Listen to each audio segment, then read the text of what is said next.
what I was gonna say is any game where I get to start laughing is always a good game. I love introing, just giggling away. Hi, hello everyone. Welcome to episode 3 slash for now, the last episode of Solstice. Um, some sicknesses all round have messed with the episode order, but that does not mean that we're not going to be going out with a bang.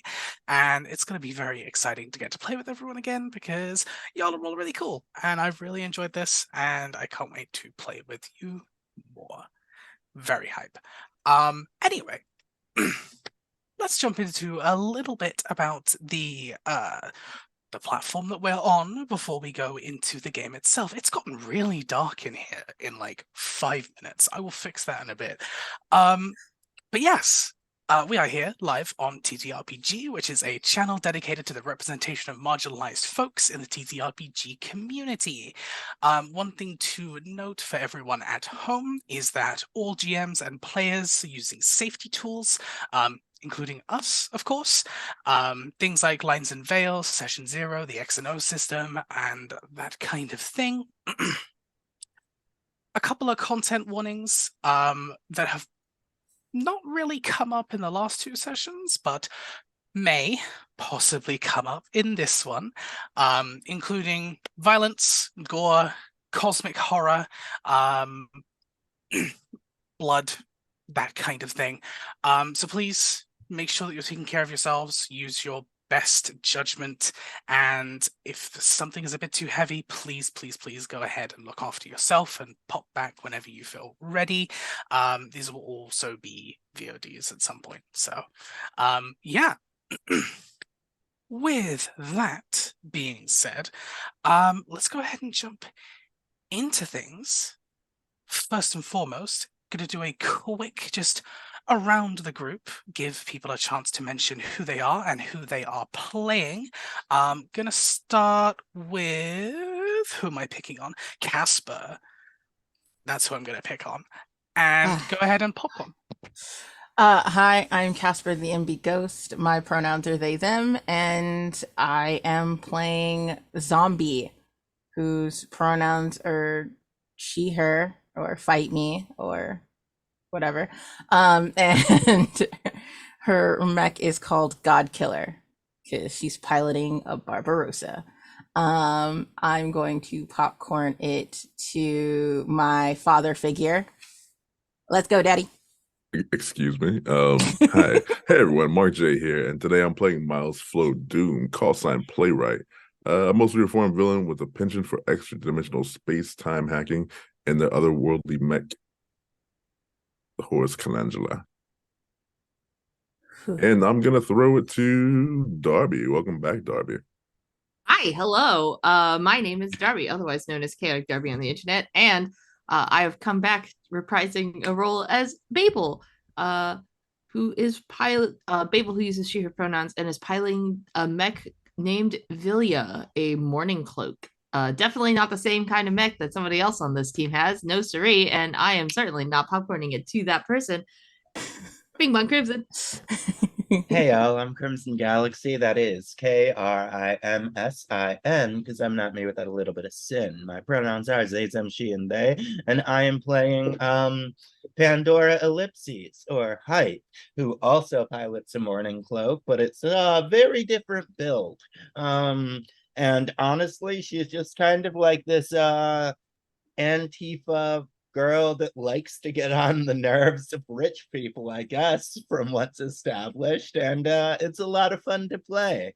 And I will pop it down to Amber. Hi, everybody. I'm Amber, also known as the Space Jamber. I'm a TTRPG writer, editor, podcaster, streamer, and I can do this. Oh, you nailed it first time this time. No. I am I nailed it first time. So today I am playing Apogee, who is our artillerist, our heavy artillerist, who just likes to do a little bit of mean mugging, a little bit of stomping on people and not giving a single fuck about anything. But also I pilot a Monarch, Smith Shimano Monarch, which is really, really good for landing those big hits.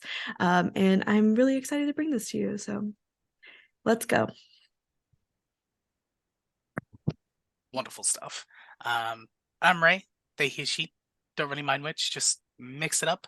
And I am the GM here, leading us through this little adventure. So where we left off, the group had tackled and I say tackled, blown a tremendous, gigantic hole through the side of a mountain. Essentially carving the landscape in twain, but you did indeed find these small mechanical insectoid robots that had been apparently causing a fuss as the solstice of the planet here drew closer. The general fight was pretty easy for all of y'all. Some big hits, some good hits, as these mechanical creatures became these strange mimicked facsimiles of your fire team. Successful. And taking a quick moment to check over your systems, make sure that nothing was irreparably damaged, and indeed making sure that your targets were defeated. You barely get a chance to take a look around before a communique comes through and begins to bleep across all of your systems. You would recognize the signature as Caretaker Adonis.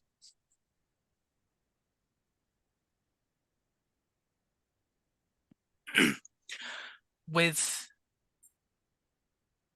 a few short moments, the communique will open it up, unless anyone is actively blocking it for some reason.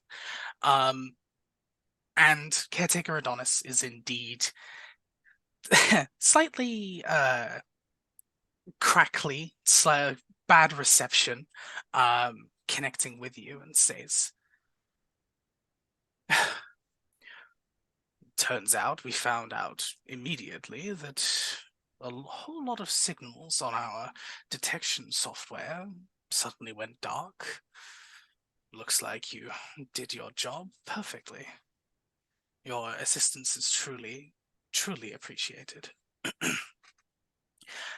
Simply poking you that the Solstice itself is a little faster than we had perhaps planned. You're probably going to want to get to these coordinates as swiftly as you can. Thank you again, and safe journeys. And sends through a set of coordinates that's about another half hour or so out from where you are currently. Somewhere between where you are and the city itself.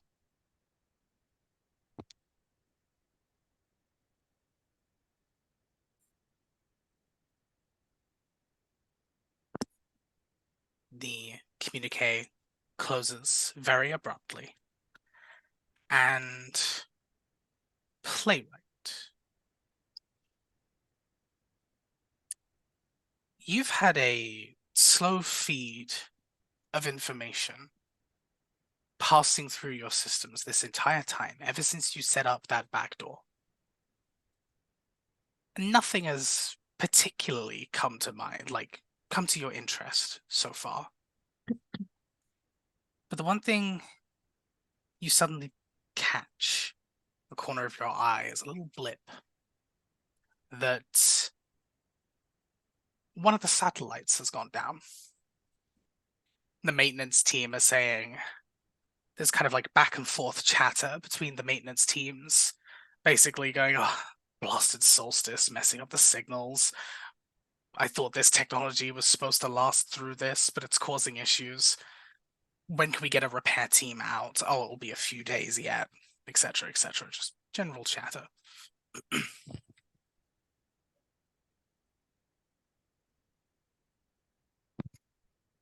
Is there any business that anyone would like to handle at the battle site before we kind of move the scene over to the travel? All of the things are dead, right? There is a few very, very large craters that have been created through various different weapon fires. There is nothing else pinging on anyone's senses. There's no further creatures rattling across.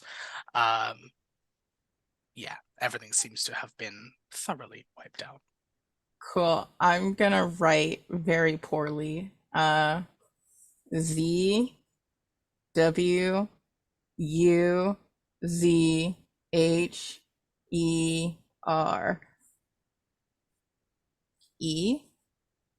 Right, yeah, that last E is backwards.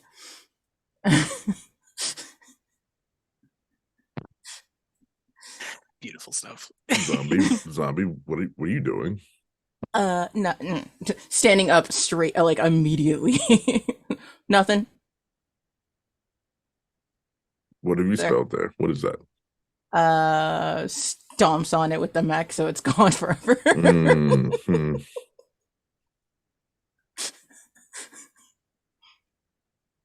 I saw a bug move. You know what though? I'm glad you're killing these things. I honestly cannot believe that one of the things would try to impersonate me. Can you imagine trying to impersonate me? Impossible. That's why we shot him. Yeah. I mean, I can't believe they thought they could fly as fast as me. I just wanted to shoot the big one. Yeah, I wanted to take the big one down on my own, but that armor was a tough nut to crack. Ping ping as it echoes over the battlefield. Mm. Oh, we should check on Babel. Oh Yeah. yeah. Where'd they go? They were with the other team. They might be meeting up with us at the next location that was sent. Yeah, I just want to rub it in their face because I blew up a mountain. Yeah, that was pretty cool. Don't make a habit out of it. Well, or do, I guess, since you've decided that you're an eco-terrorist now. I mean, whatever. Okay, but in my defense, Uh, y'all gave me the apocalypse rail. And did we tell you to Also, use it? in her Did you not defense, want that me to? mountain was asking for it. are we really victim blaming mountains? Right. Does the mountain have the capacity to give consent? Okay, it was a mountain crawling with bugs that were attacking Yeah. uh hype. Yeah, all I did was walk towards the mountain and pick up a bug, and then the entire mountain became bugs, essentially. Yeah. I But was this is just the curing the mountain of its bug infestation. I'm a doctor, basically. I don't think you understand. People are the only ones that asked to get railed, not mountains. Mm. It's been a while. I could use some of that. Okay, I'm gonna go back to the city. Uh-huh. Well, we need to go to these coordinates. Oh crap. Okay, fine. Where are we going? It's a location north of here, roughly an hour. Oh, love that. If Cool. you paid attention instead of, trying to deface this mountain. I wasn't doing anything. I squished the bug that I saw. Apogee like bonks you with like the heel of their hand. Thank you, Darby, for the Brilliant. I came back just to be soundboard. Considering you're smaller than me, I look down at your mech and I'm 6'2". Are we still in our mechs? I was assuming we were still in our mechs because Me too. yeah, You I'm a ready to- size 3. I'm a size 3 mech. Okay, that's fair. All right, I look I'll down take it on back. you. I take it back. I'll walk it back. I mean, considering that God Killer was literally picking up and throwing the size 1 mechs at another mech. Yeah, just swinging mechs around. Yeah, I'm gonna start slowly heading in the direction of the coordinates.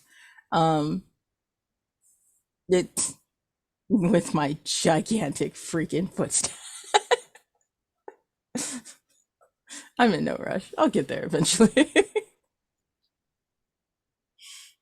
I follow. All right. About, yeah, roughly half an hour will pass as you make your way further uphill. You seem to be hitting more of an incline, and it's not long before you see this very elaborate setup in front of you. A mixture of old stone and metal ruins and more modern temporary wooden tents and stalls and tables and all of this, almost a fete kind of setup going on here. And there's a lot of individuals who have come out from the town to be here. Well, relatively a lot for a place like this at the very least. The majority of individuals still remain back in Paradise Bay, but there's quite the beautiful, quaint setup here. You do not see the other fire team in this area, but you do see one mechanized unit who has been here for a little while. Partly helping out with some of the heavier loads, perhaps, and partly waiting for y'all to return. But you do indeed see a friend and ally. The comms are more than open between y'all, as they always are. I got here first. I Just directly at it. I didn't even know I had to be here yet. What? That's not winning. blew up Sure. a mountain. Why? That's true. All right, gold stars for everyone. Well done. You're a winner. You're a winner. Gold stars all around. Hype's not, but no. So no Hey, gold star hey, for Hey, I finished off that big mech. I'm the one who dealt the killing blow. Thank you very much. I threw a mech into that mech twice. Yeah, and then I shoved my sword in the explosion hole and cut it in half. Sounds Explosion like hole. Zombie did most of the work. No. I did I all mean- of it. They just got lucky. Yeah, okay. So next time you fight a Barbarossa, you can do that without me then. I think I could take one. I'm not What? kidding. You really want to try? Not against you. You're better than Bugs. Set up a private comms with Apogee. Apogee, what are we gonna do with these guys? The children are fighting. How do we make them The stop? girlies are fighting. We're all- No, I mean, I would say we can put them in timeout, but honestly, at this point, I'm afraid that some of them would actually like that. Yeah, it might give them a chance to just battle it out like kittens do, just kind of like get all their energy out, scrambling all over each other. Yep, yeah. Uh, but It's the same we don't dilemma. even Yeah, we go don't ahead. even have time for that kind of thing.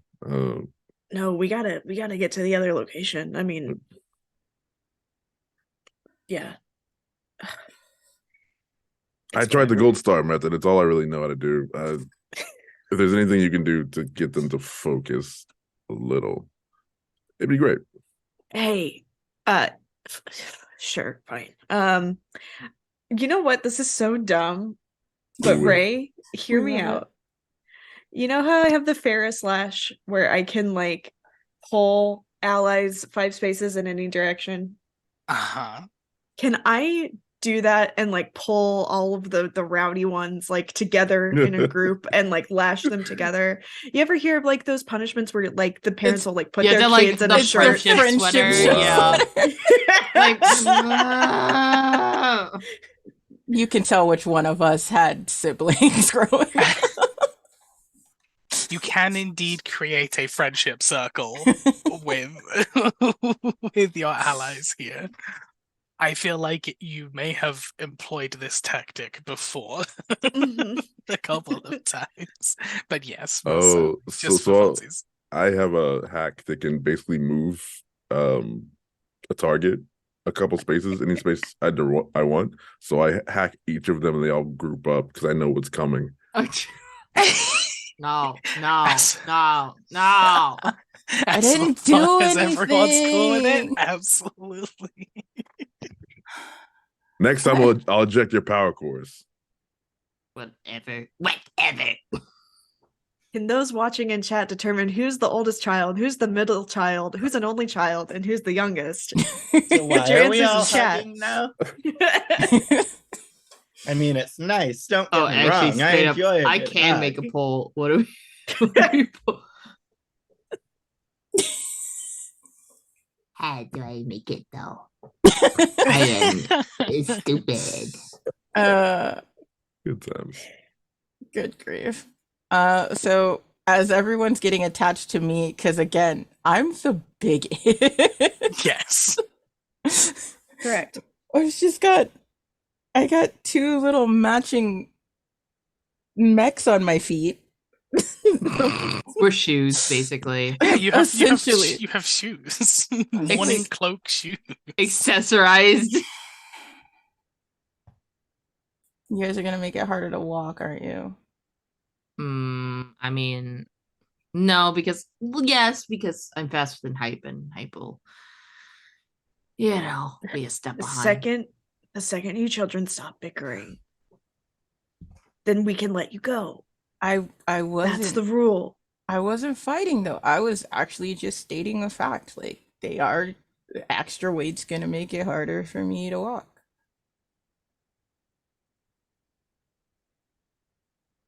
I'm gonna be quiet now. Thank you, Zombie. It's important we all learn to work together. And until you learn that lesson, you won't be separated by the first slash, right? Apogee? Exactly. I feel right. like we work really well together already. Like, all of us know how to blow stuff up real good. Yeah, and they're small enough I can huck them at whatever enemy is like needed.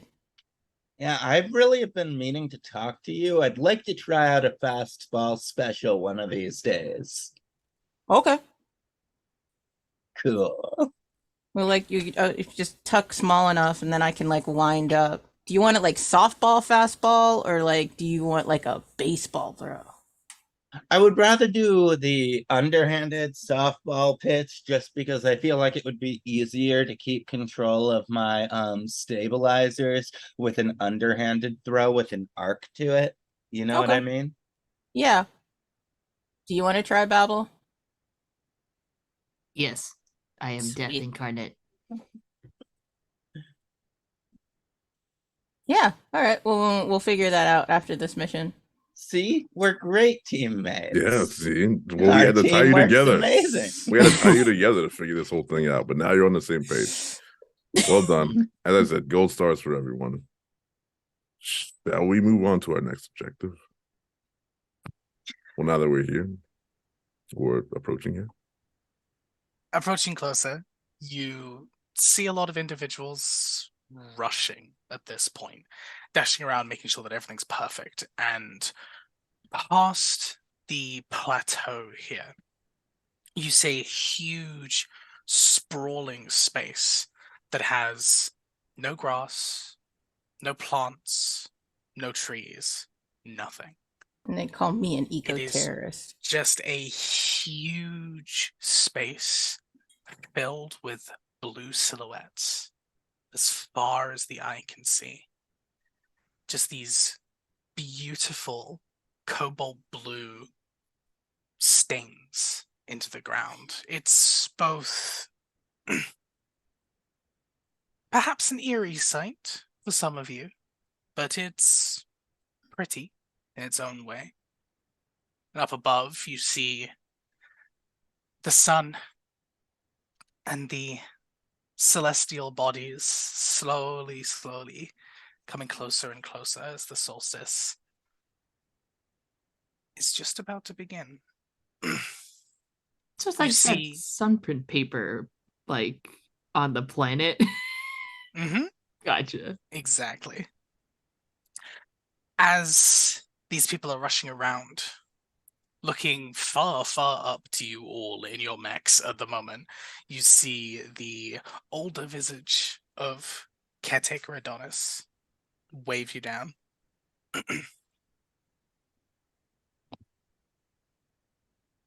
A communique opens up as they pull out this small handheld device. Hey, what's up, old dude? Glad to see that you have made it safe and sound. Yeah. They pause for a moment. They look like they're about to try and respond with something witty, and they just let it go. It is up to you if you wish to stay in your machines or to be alongside them as the solstice begins, but we have this section points off to the side set out specifically for you and your group, and we have a few other watchers and guardians who are filling out their own spots as well. Okay, hold on. Apogie's sus sensors are going off. There's definitely something sus here. I would love to see if I can do a check as a pilot.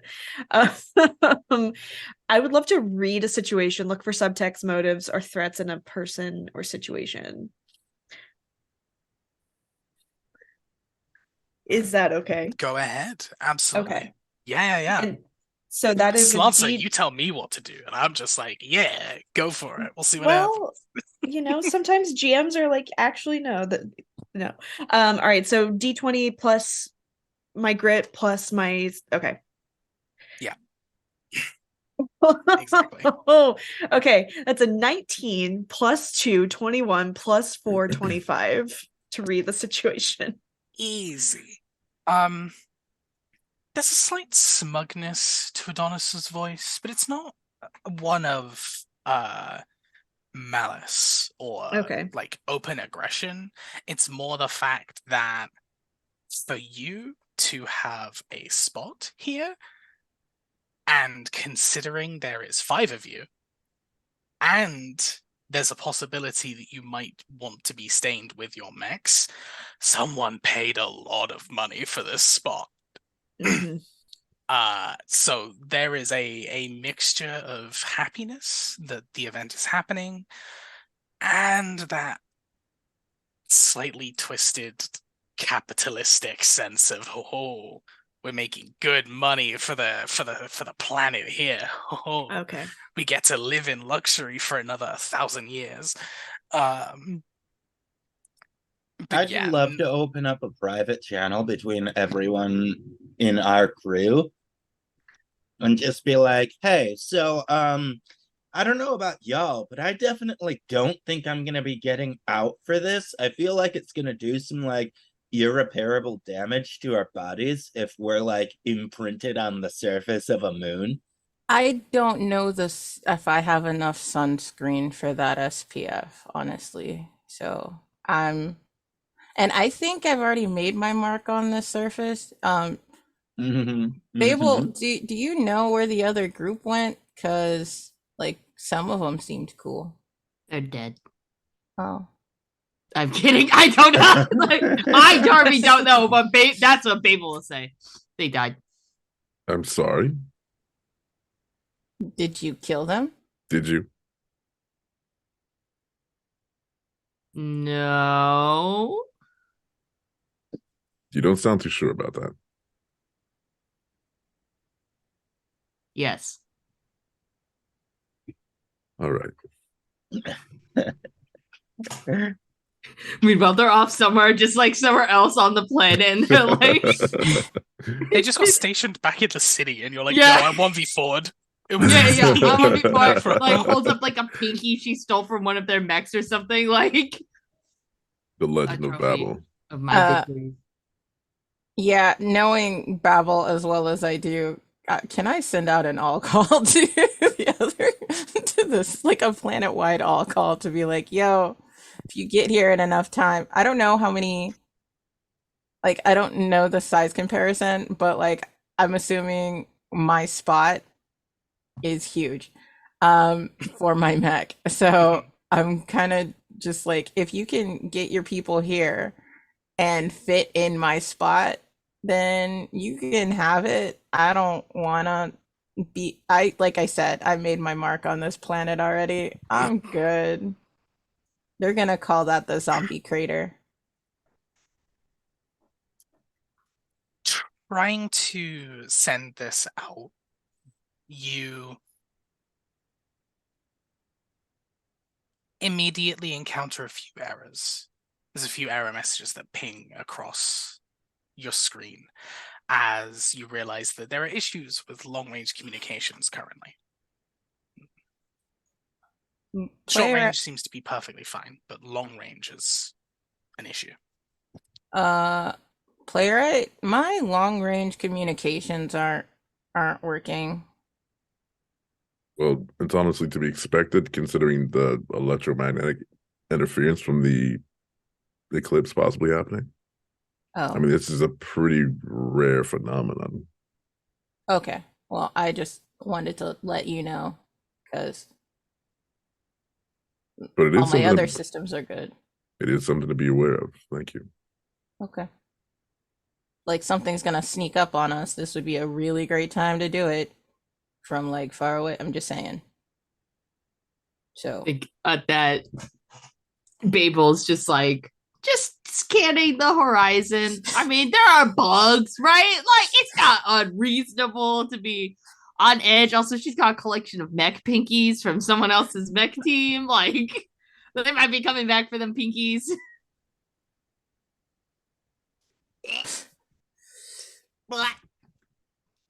You're the one that brought up mech pinkies. That's Yeah. you. You keep bringing it up too. She's like a little string, like a little necklace. Oh, war crimes. I'd be proud of you. Hey, I'd be proud they're of you if robots. this wasn't a job. It's just metal. Yeah, Who needs to I'm buy just their saying. mech? They don't need it. I would be proud of you if this wasn't a job. We're working.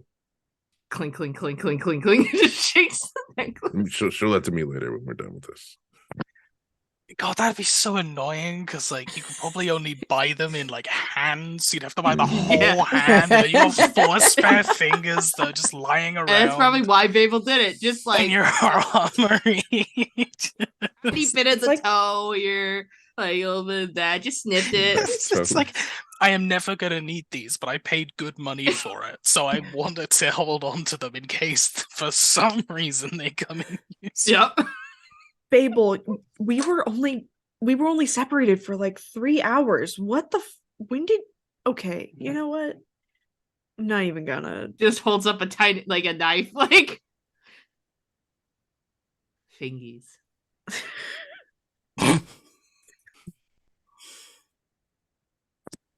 Darby, I have you more. and Mitch have spent too much time together. Wait, they're not people fingers though. It's specifically the mech parts. Oh no. So what's the consensus? Are we in or out of our mechs for this phenomenon? I'm staying in my mech firmly. I'm definitely staying in my mech. Again, I don't have enough sunscreen to. I am a melanated person in game as well. I don't really use sunscreen, and I figure like going out. I mean, I should, but I just don't. Like going out into a solar eclipse, that radiation is going to do terrible things to a humanoid person, like biologically. That's just a bad idea. I agree.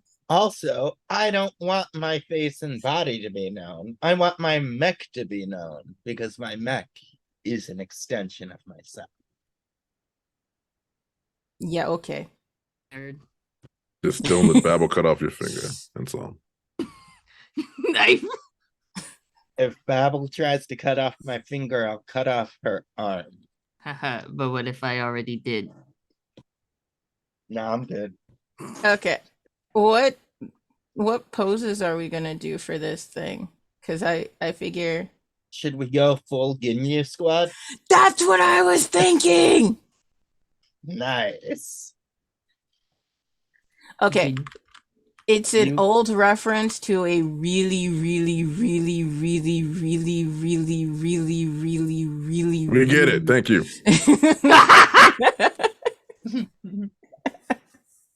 Dibs on the Jace pose. I don't know their names. I just know the squad's name. The one from Space Australia. Oh crap! Now I'm gonna have to Google because I really don't know their names. What do you say we just get together in a cool pose? Everyone do your best pose or act natural. And yep, Babel will do that ancient arrow pointing Most thing that ancient they're of- doing. Mhm. Sacred of poses. Yes, Oh. it's called a bad. I'll do Or it's a this. gab. Okay, it's the same thing. but- the same okay, thing. It's cool. You guys can Yeah. be symmetric. Or oh wait, what's the other one? Like with one leg. Oh, wait, I can't hold that one for very long. But yeah, one leg up, arms out. Yeah, I'll do that one. Just push you over. You can't push me over. That's true. You could try. Take a running jump to push me over. And just bounce off. Running into a pole, just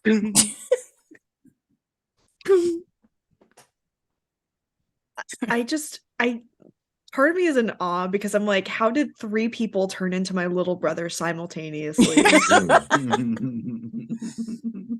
3 grown-ass adults turned into my 15-year-old brother. Look, don't call me out like that, Amber. sometimes adults turn into adults. Sometimes it's just children with a drinking permit. It's my youthful joie de vivre. Yeah, it's my usual joie de vivre. It's just my brain likes to do things sometimes. Oh, wait, I could do the Hamilton pose. Oh, by the way, Hamilton's a really, really, really, really. No.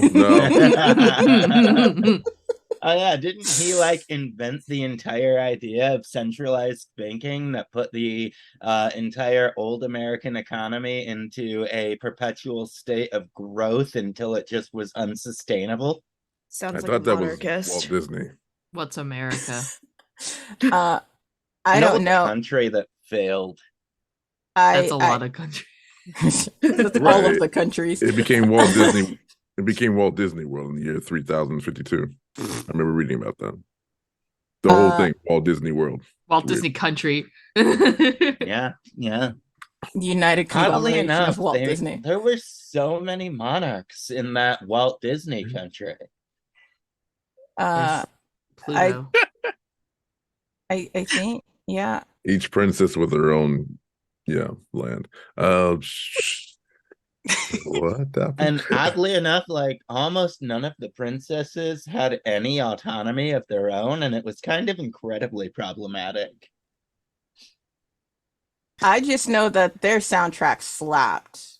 So I love the idea that any of this exists.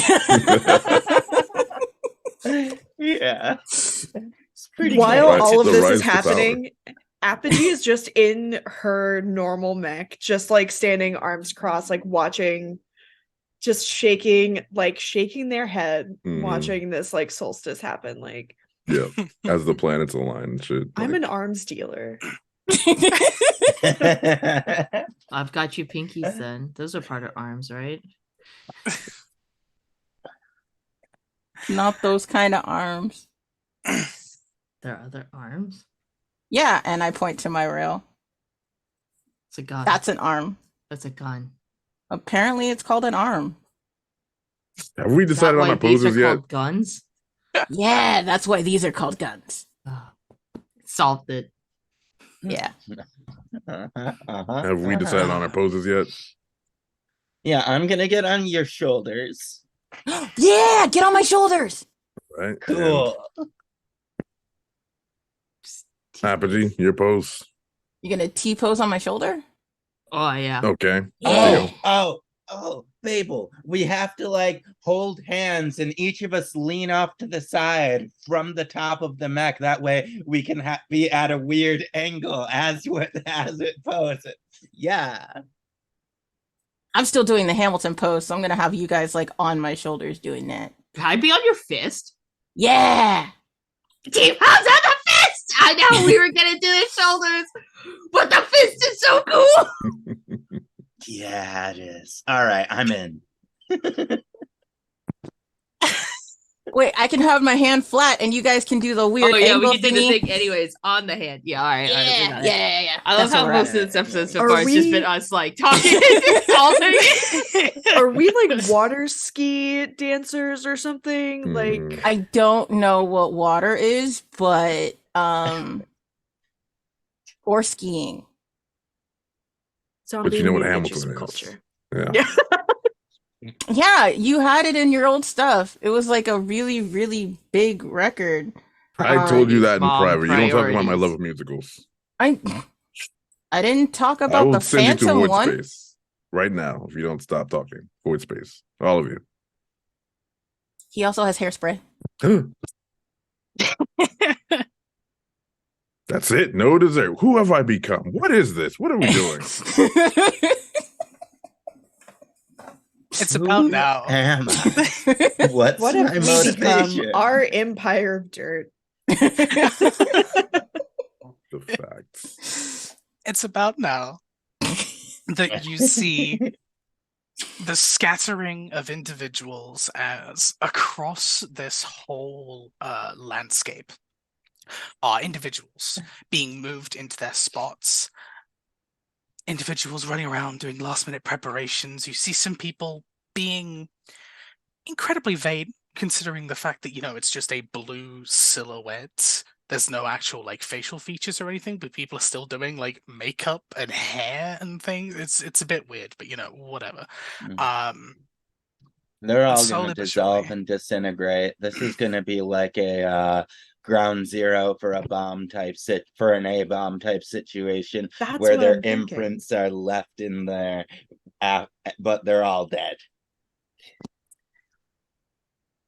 And as you all pull your poses, Sorry. the time has finally come. Just a few moments of waiting before the celestial bodies up ahead begin to slowly cross into each other's spaces. You receive a platitude from Caretaker Adonis telling you to not look directly at the eclipse. That's an actual thing as well. Don't look at eclipses, it's bad. I'm looking Yeah. straight up at my arm with those two posing on my hand. Yeah, but we're viewing it through like the optical sensors, so it's not really the same. We're not getting the radiation directly into our eyeballs. I'm still not risking it. I like my eyes. But I also have a visor. I've got a photo visor thingy. So As the bodies now take up the entirety of each other's spaces, the usual shadow, the usual hue changes. And instead of the black shadows across the ground, there is a vibrant cobalt light that begins to refract from the moon itself, washing across huge swaths of the landscape. You watch as sections of the dust, debris, general debris in the air begins to also turn this silver blue color. It's almost as if you yourself are currently in a nebula. This stunning, gorgeous, beautiful display as this suave, cascading blue light mixing with these silver and blue sparkles around you. It is a stunning, glorious moment. And sure enough, as the solstice continues and eventually begins to pass across the other side, as the light begins to change back to the shadowy darkness and cracks of the light of the sun begin to appear as the bodies complete their crossing over. You do indeed see stains across the ground from many of the individuals ahead of you. These small little blue silhouettes that have been etched and burned into the land. Taking a general look around, any of the grassy areas don't seem to be affected by this phenomenon at all. But the clear sections, these areas that have been allotted, the silhouettes thrive. Many of the individuals you see are getting excited. A few of them still just kind of looking at the majesty of the area around them. You yourselves can look behind you and see this very, very strange, elaborate, blue silhouetted shadow that has been burned behind you from your gymnastic escapades that you had undertaken. And at the very, very peripheral of your vision, you see Caretaker Adonis staring out towards what seemingly was a blank section of land that is now stained with this huge blue patch.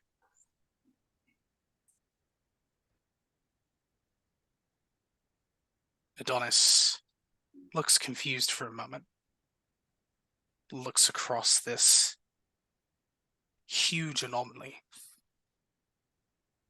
Before he even gets a chance, you hear a rumbling and ripping through the air around you. Catching up in the corner of your eyes, you see a small object speeding up faster and faster and faster through the atmosphere, breaking the sound barrier, setting a blaze as it falls, and crashing closer towards the city. Just one object. You see Adonis's face go from confusion to panic. And he immediately begins sprinting back to the city. Everyone else is looking a mixture of worried, confused. Some just frankly don't care. They're still entranced by the events here. But Adonis has broken out into as much of a sprint as he can.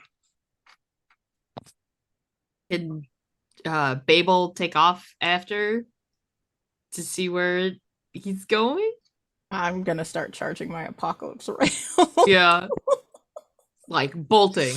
Is he just like running like with human little legs, or he's in a mech? No, he's running on foot.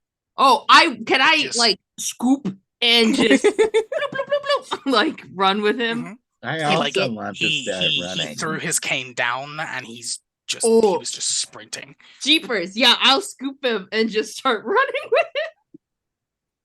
Yeah, make sure to shake your hands a lot as you run. I don't know. Can he fit in my mech with me? If you have the mod space? for it. Nope. Yeah, if you have the mod for it, yes. Otherwise, no. Absolutely not. All right, I'll just be holding him in my fisty fist. Playwright. Yeah. As long-range communications begin to pop up and reset, your feed is full of jobbled data. Completely nonsensical. What is going on? I try my best to run some programs, run some like algorithms to try and clear it up as best I can, just to get some kind of data that might be useful. Roll me a hack or fix for that, I think. I'd like to see how well you manage it.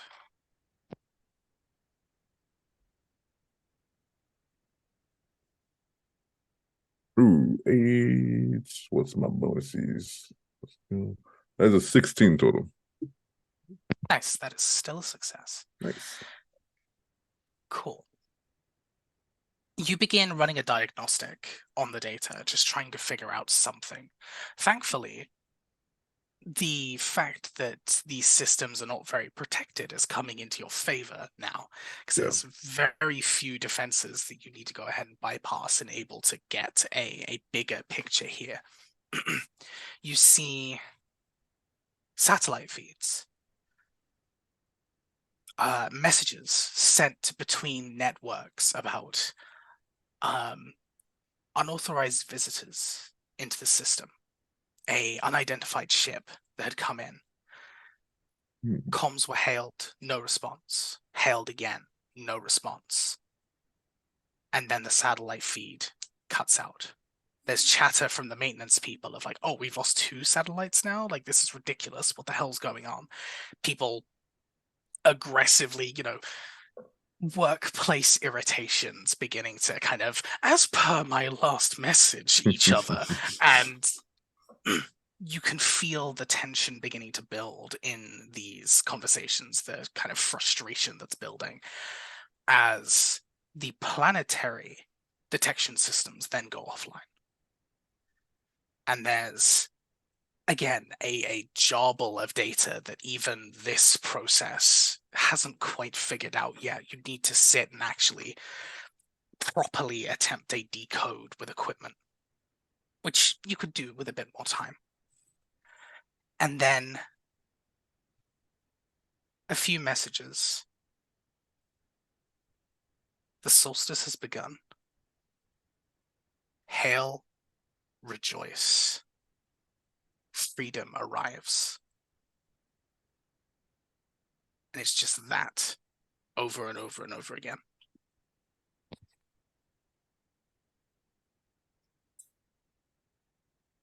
Team, slow your roll before you get too far. I'm getting the most bizarre data. Systems are going offline. There's something possibly attacking the planet itself. Nothing is really making sense. But I send them the last bit of information, hail, rejoice. I show them that, put that up on their screens. And this is what I'm getting. Strangest of all. Can I flash that to, or I don't know how much I can audiate through Vilya, but can Vilya audiate that? Like, you have an external microphone. Oh yeah, absolutely. You just might be a bit loud, but Dad says that there's something coming in the atmosphere, and it's saying the solstice has begun. Hail, rejoice, freedom arrives. Does that I'm mean anything free? to you, old guy Adonis? First, I'm not your dad. That's what Zombie calls you. I thought we were just supposed to call you that. Anyway, moving on. I mean, you're a better dad than my dad anyway. I'm not anyone's dad. This is not important. Paternity tests are not happening. I'm not your father. Adonis, Spiritually, though. Adonis, what do you say? Why do you just take off running? I was worried. I was needed to make sure that people were okay, and I am a fool and didn't think about possible repercussions. Repercussions to what? Running on a bum leg. Well, you want the running work. Thank you for that. Are my manipulators on Villia big enough to just hold him without taking up Yes. my actual? Yeah, just tiny little arms, just. Well, Yeah, it's like a baby holder on the front. Yeah, like of a baby, your- like a baby yeah, Bjorn, it's just like. It's just caretaker Adonis. Just in your tiny T-Rex arms. I'm still charging. I haven't moved. I'm still charging my apocalypse rail. Maybe don't fire the apocalypse rail at the city. I'm gonna my plan is to fire it above the city like a warning shot. Warning who and for what? I saw something fall on the city, and whoever it is had oldie kind of worried enough to start running on a bum leg, and I'm pretty sure rich folks don't run. So yeah, if he's worried about it, whatever's down there is not, good for his business. So warning them, and then back it up with Babel popping in, who would be big and scary because no one else on this planet has mechs. And, make my way over there and back Babel up. Because in God Killer. Well, let's at least scout the situation first. Babel and Crimson, you want to get ahead and see what we're dealing with? Yeah. You can race. Yeah, Hype, you might want to catch up, though. Babel already took off. Sorry, Crimson. Yeah. Sorry. I had already said that I took off running, too. I just assumed that we were communicating over our, headset internal speaker deal. Cool.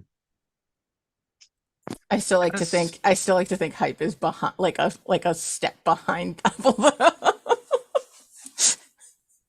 because you guys like to race, and Babel has won so far. Well, Babel has to make sure she doesn't actually kill this dude, so it would be really easy for me to jump ahead. That is true. How does Apogee respond to all this?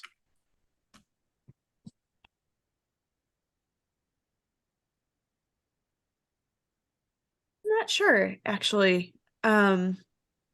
This is probably the first time that they've been present for a major astrological event. Astronomical event. Wow, Amber, sorry. That really reveals what kind of fucking queer bitch I am. Crystals and shit.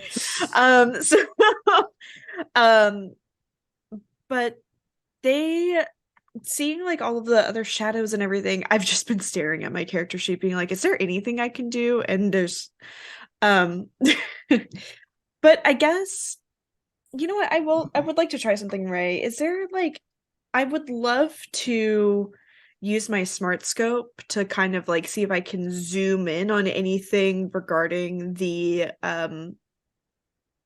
eclipse itself, and yeah, and see if I can spot anything weird with that. Okay. Okay, sure. I think Um, she's definitely the one that doesn't listen to caretaker Adonis when he says don't stare directly at the um because the smart scope kind of acts as like when you put on like the lenticular glasses. Um I know the difference between astrological and astronomical. I mean, I don't know that difference, but I do know what a lenticular whatever. Okay. Never mind, that's a nat one. So I don't do Okay. anything. I see nothing.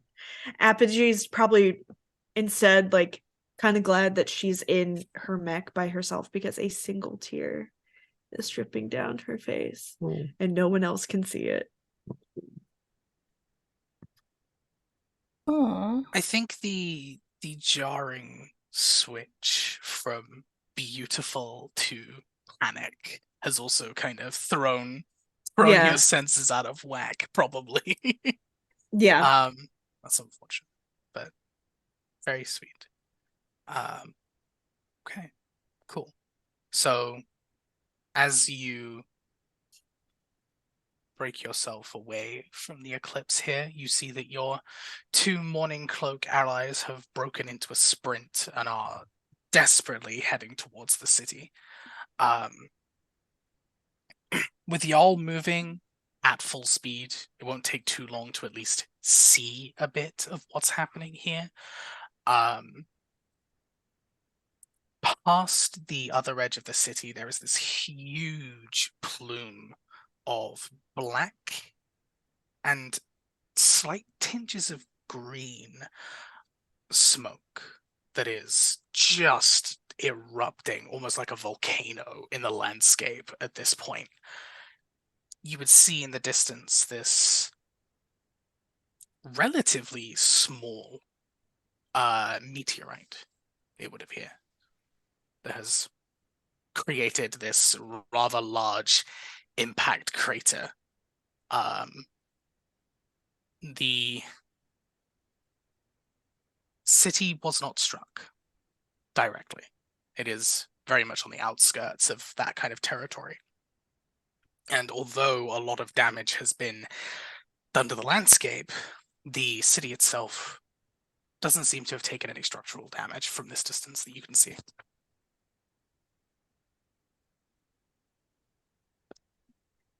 Did it make a bigger crater than I did? Far bigger. Rude. This is a rather large meteorite, yes. Hold on, I'm sorry. I spaced out. A meteorite's coming? Meteorite has Landed. crashed. Oh shit. Yes. A meteorite has crashed outside of the city, and there is a jobbled set of communications that Playwright has had come through into their system, essentially saying the solstice is coming, rejoice, freedom is here. Hey, Babel, Hype, if you guys can get me coordinates, I'm pretty sure I could still shoot the thingy from here. We don't know what it is. Maybe hold off from shooting. I haven't moved, and I think this is like, I don't know what round this is, but I'm almost to full. So as long as I don't move, I'm good. But I know that like it's on the other side of the city, so just like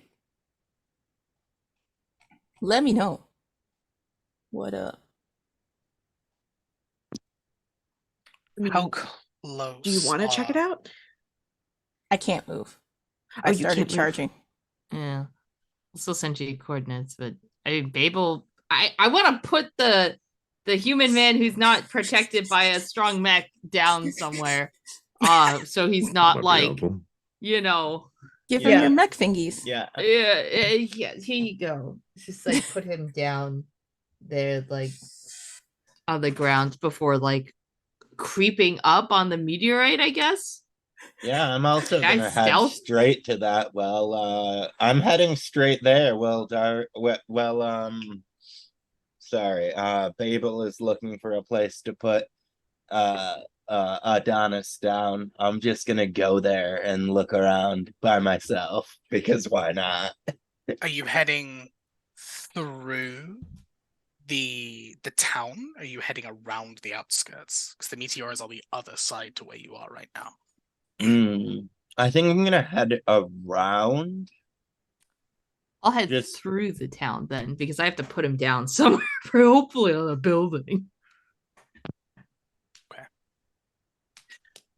Babel and the rest Hype, please don't get too reckless. We're coming in to back you up. But Yeah. Don't And we worry, don't I'll know- only be as reckless as I have to be. that's what I'm No. afraid of. I'm serious. This is something we've never encountered before.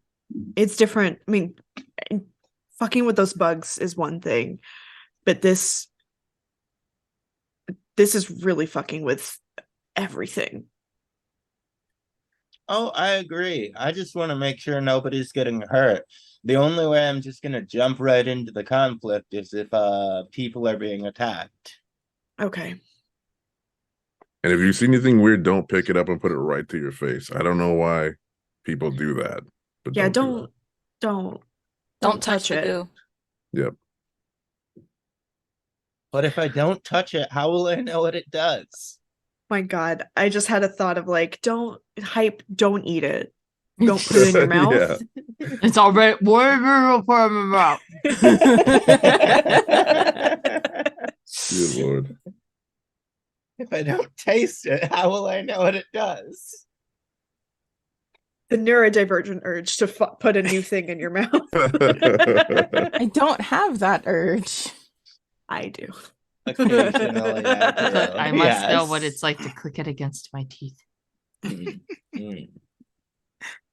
Okay, so Hype, as the individual who is not currently carrying another person, you can indeed afford to be a bit faster.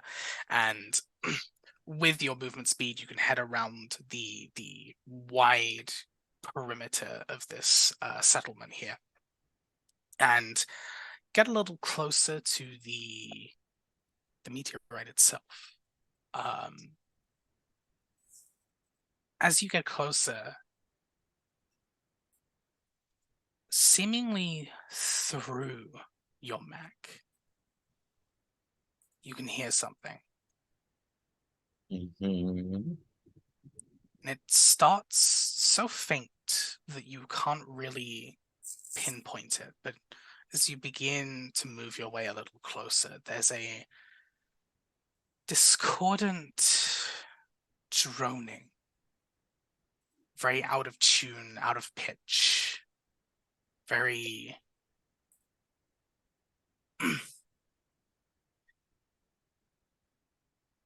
disorienting. It switches between the occasional kind of melodic expression for just a moment before falling back into a fractured polytonal discordance. It's very off-putting. It's very I wasn't expecting this asteroid to be into mathcore.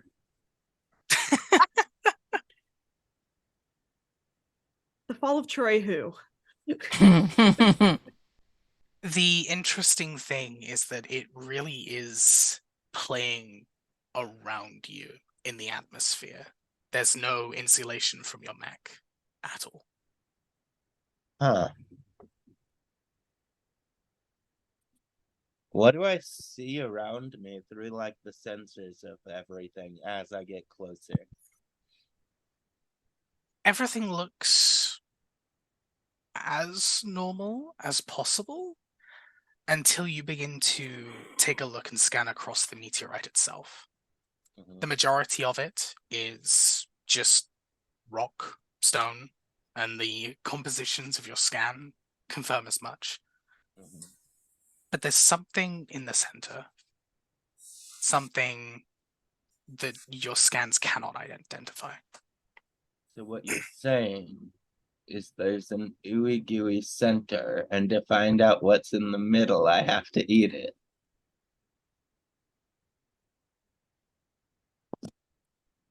That is a choice. Uh, How many okay. licks does it take to get the Tootsie Roll center of a Tootsie Pop?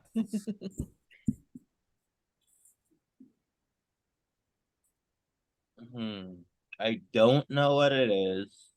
Is anything coming out of the meteor besides the noise that seems to cut through everything?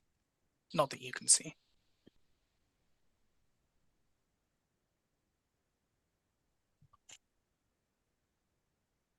I'm going to send a message over the comms and just be like, this is on the other side of the city. If you're gonna try shooting the cannon from there, it'll have to blow up the city in order to hit this thing, so you might just be better off moving.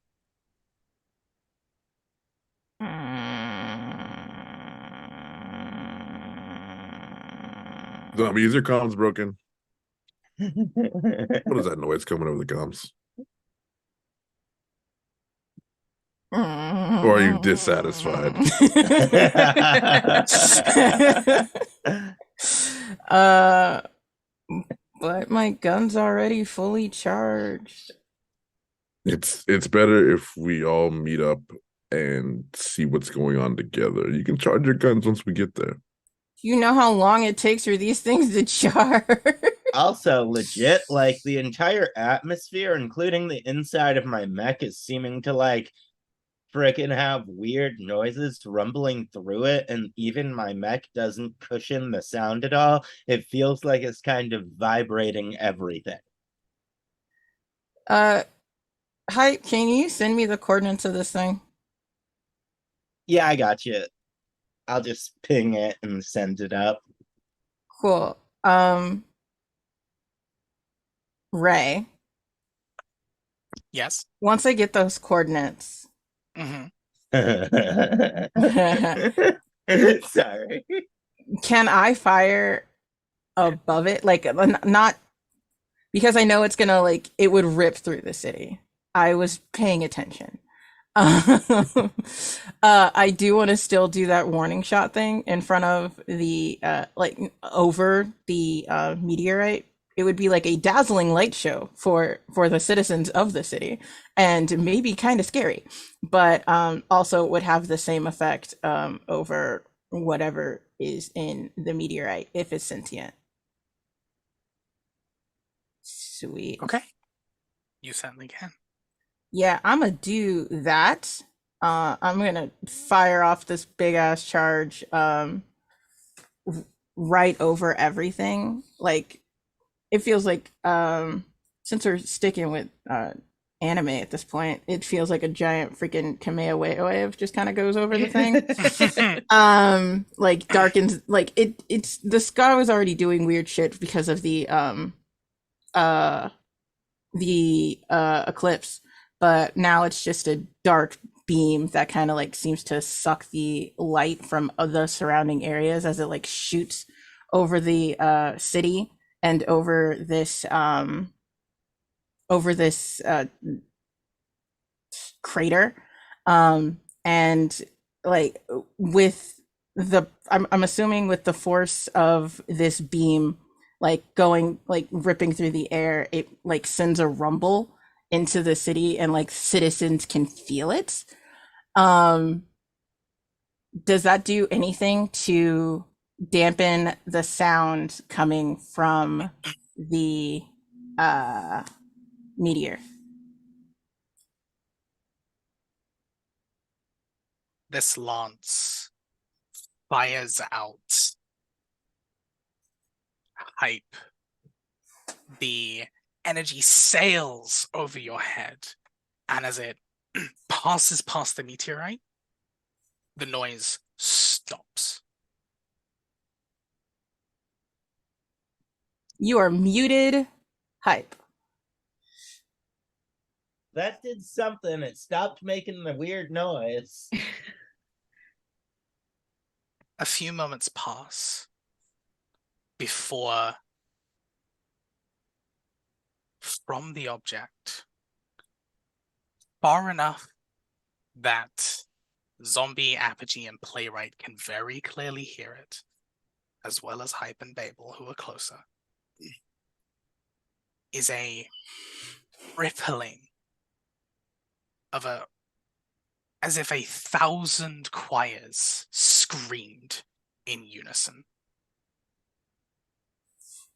The noise tears at both the area around you and the air almost. That sonic burst of screeching discomfort.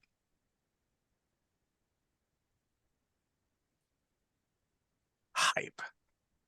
Yeah. Your senses begin pinging like wildfire as whatever is inside this meteorite not only seems to be active, but you are now seeing dozens upon dozens of pings inside of the city itself of unidentifiable masses. Oops. And as those spread across your data, and more than likely also make their way to Playwright, having been connected through a lot of your systems in the past, we're going to go ahead and catch up with Babel's point of view after the break. Go ahead and take a short break to hydrate, stretch, all of that good stuff. And we will pick up afterwards. So yeah, we will catch you all in a little bit.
was a good time to get lag.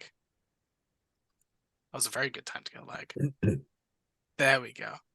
All right, cool. Production was like, "You're ready to go," and then I just heard nothing else for a second. Then. But I'm assuming we're good. I'm assuming we're back. Hi, hello. Hope you're doing well. Hope you got some water, all that good stuff. Let's go ahead and just jump straight back into things here, as a situation had progressed quite dramatically. But as these events have happened, this meteor crashing, this the actual eclipse itself beginning to end, and the very quick escalation of events that happened. Babel, we're going to flick over to your perspective here as you are running into the city rather than outside of it.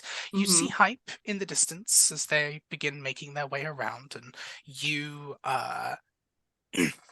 begin to make your way into the settlement itself proper. The first thing you see as you get close enough is one individual running away. They're running out of the city. You see them just as they kind of crest a corner. They're now in your sight line. They're there for 2 seconds before you hear a slight, shrill, compact screech, almost like a whistle, but slightly more broken, slightly more twisted, for just a moment, as you watch a small black and yellow projectile pierce through the individual's heart.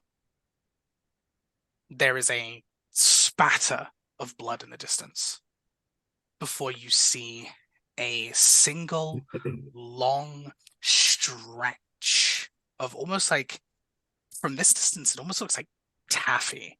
Just this long, stretched, gelatinous, almost liquid-esque black yellow arm clutch this individual and pulls them back around the corner.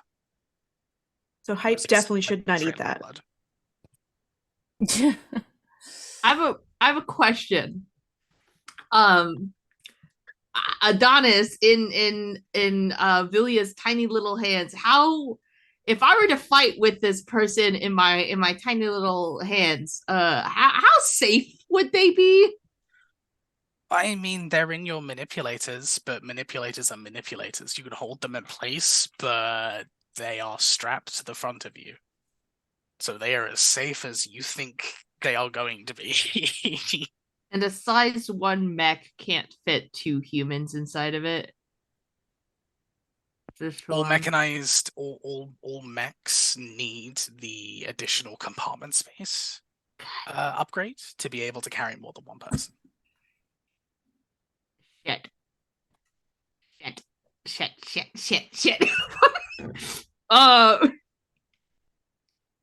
Damn, I don't. What do I do with you? Where do I put you? Adonis, where the fuck do you put? Where do I put you? Adonis is frozen in silence currently, just looking at the spatter. You know what? We're just gonna one arm in front, other arm. Oh, do I have to 2-hand the rifle? I don't know. I'll just. Can I start just creeping, sneaking? I can turn invisible, I think. Just sneak my way through the city real quick. You can attempt it. Yeah. If you'd like to use your invisibility, that is something you can do, then you are more than welcome to. I would certainly like to do that. I would love to use my ghost weave to turn invisible and just kind of creep around. And just hold him, just tuck him a little bit behind an arm. approaching closer, you hear the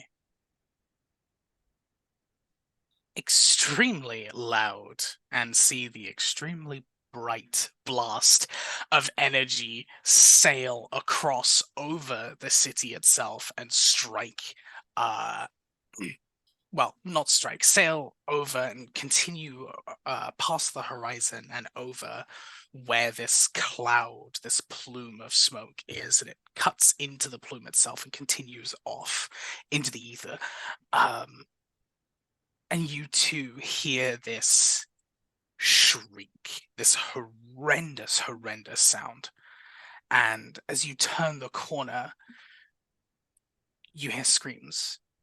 Not the same discordant screams, people screams.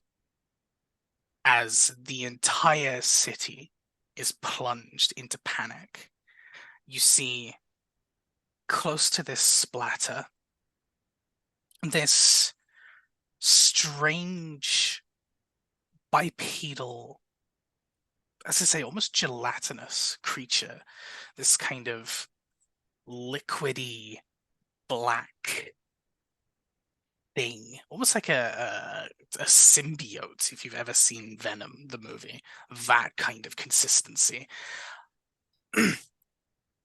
Currently pulling a yellow liquid from the body with this long tendril.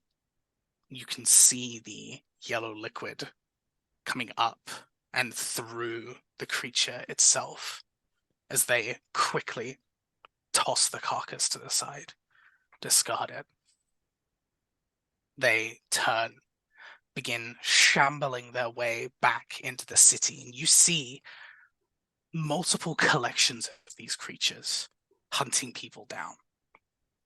There's no better way of putting it. These people are being taken out left, right, and center. There are spatterings of gore and viscera, as well as these collections of yellow liquid siphons, as all of these regular individuals are being attacked by these creatures. Oh God. Is there a building nearby that I can shove him into? That seems like out of the way directly of these blobby McBlobbersons. Maybe not out of the way exactly, but there are buildings here. Yes, there are plenty of buildings. I'm calling it in like there are multiple hostiles in the city that are attacking the citizens. They're like draining them of yellow fluid that I presume is not the usual yellow fluid, and they're just going ham. They're going to town. Backup needed immediately. Fuck, dude. I'm gonna try and put him on a building somewhere that looks safer, and then try and engage some of the hostiles near a big group of people.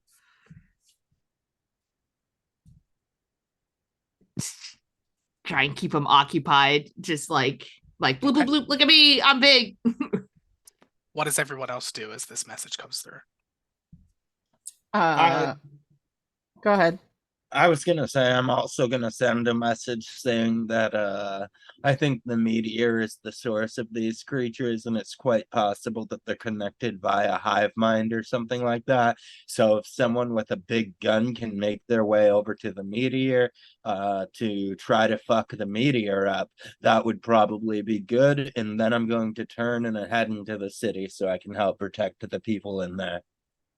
Oh, you need someone with a big gun. I'm ready to yeah. ready to unload. Yeah. Don't give me that look, Casper. You're gonna pump and unload your big gun. I'm gonna keep walking. Bonk. Yeah, that's a big old bonk. I'm gonna start lumbering my happy ass away from this, like around this city. I'm not going straight towards the city. I'm gonna make it to the coordinates the long way. Okay. As these messages cross between these guys, playwright Apogee, how do you handle the situation? I hear hypes like, okay, hold on, somebody with a gun, like, let's come on over, and I immediately am like, I'm there, I'm there, I'm on my way over, and just jet up and just I try to get a grip on like where hype could potentially be, even though their systems are supremely fucked. Well, I did send the ping before that thing went through, so I'm sure that went over the general channels rather than like a private channel to Zombie.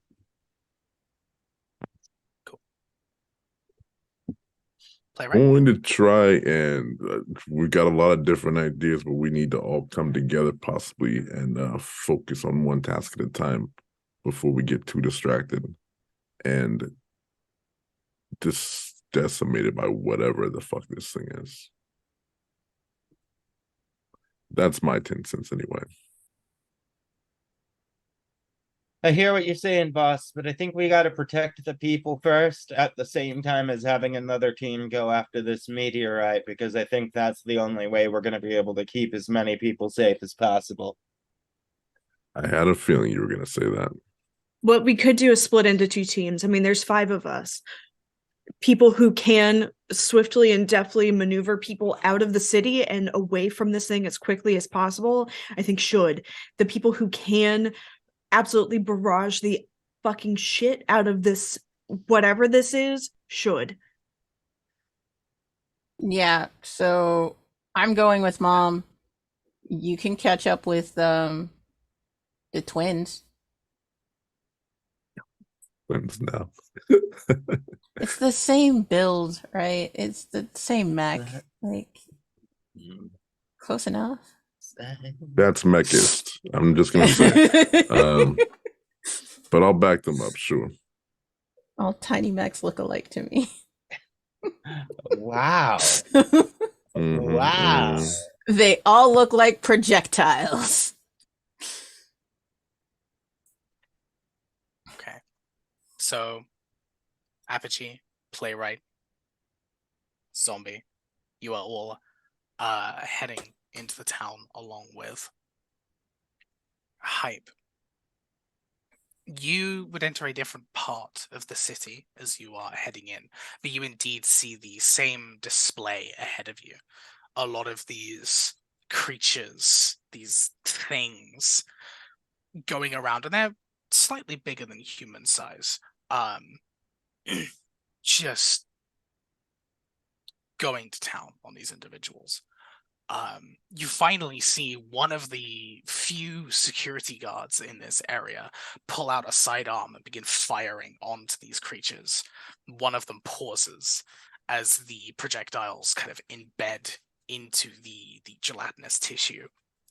You watch its entire body pause, and all of that weird kind of flowing and undulating stops. And instead of black now, the entire creature turns a pure, brilliant white and begins sprinting towards this security guard. You barely get a chance to follow this thing as incredibly fast it throws one of its limbs into the security guard, impaling it entirely, holding it and lifting it aloft. It tears its own limb off and places it into the ground like a flagpole, the security guard still upon the top.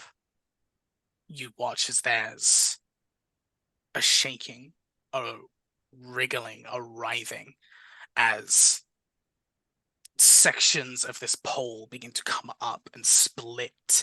You watch as they contort and twist as it almost creates this cocoon, the very top of this flagpole, before underneath cracking. And another different gelatinous white mass falls out from underneath, sloshes onto the ground with a splat, and begins pulling itself up. You see, fused to one of its arms is the same sidearm that was used. And it brings itself up and around, looks as much as this creature can look, I guess, at its own self, and begins following its brethren, causing chaos throughout the city. So who saw that? Was that just Crimson or? That was just hype. No, it's just like Oh, go. Christ. Need. Go.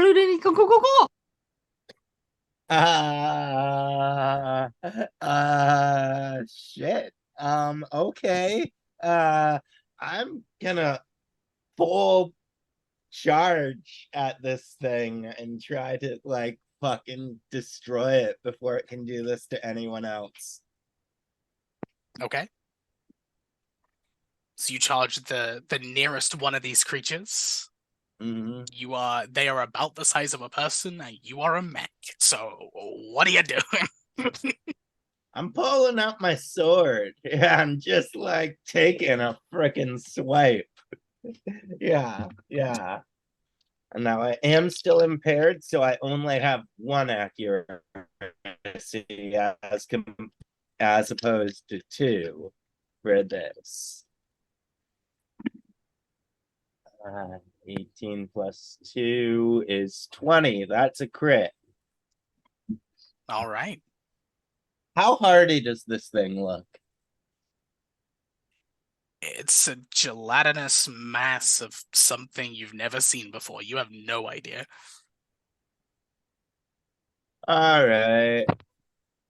I'm just gonna do standard damage on this attack and then save my bonus d6 for my next attack. And now I am just skirmishing right now.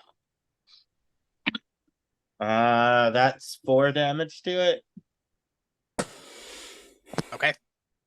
Step forward, slice, the sword passes straight through, and the creature just kind of collapses into just black slosh on the ground. Cool. All right, and is there another one within 8 spaces of me? They all turn towards you. Uh-huh. Are any of them within 8 spaces of me? One of them would be, yes. One of them. All right, awesome. So with my sidearm thing, my dagger, I'm going to immediately use the bonus movement I get from my hunter pack to fly 3 spaces directly towards it, and then it also has thrown 5. So that's 8 spaces total, and I'm going to try to attack again with that to one of them. Well, 14. Once again, slices straight through, slosh on the ground. Oh, I don't even have to roll damage for that. That's sick. Mm-hmm. And then I still have a quick action left. Let me go ahead and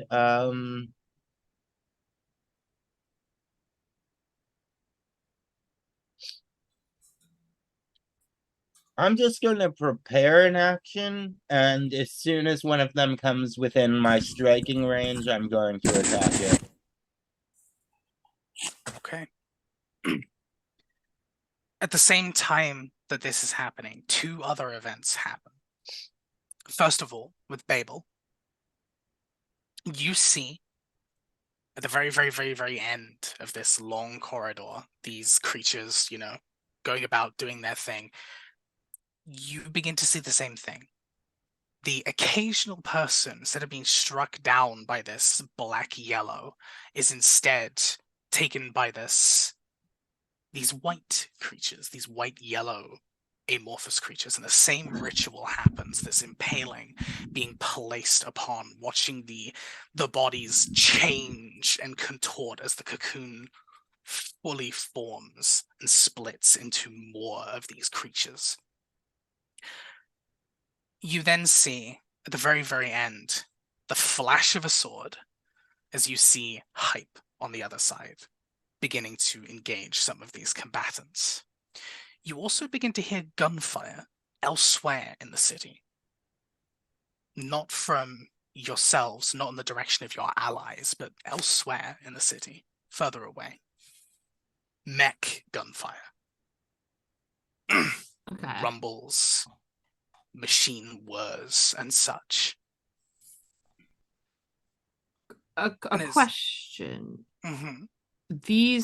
The people that are periodically being turned by the white spearing, is there anything I can quickly glean that there is something different about these people? That visually, are they like all these people who are armed, who are firing at the blobbies, or anything pulling them together that she can just notice? Or Why don't you go ahead and attempt to read a situation?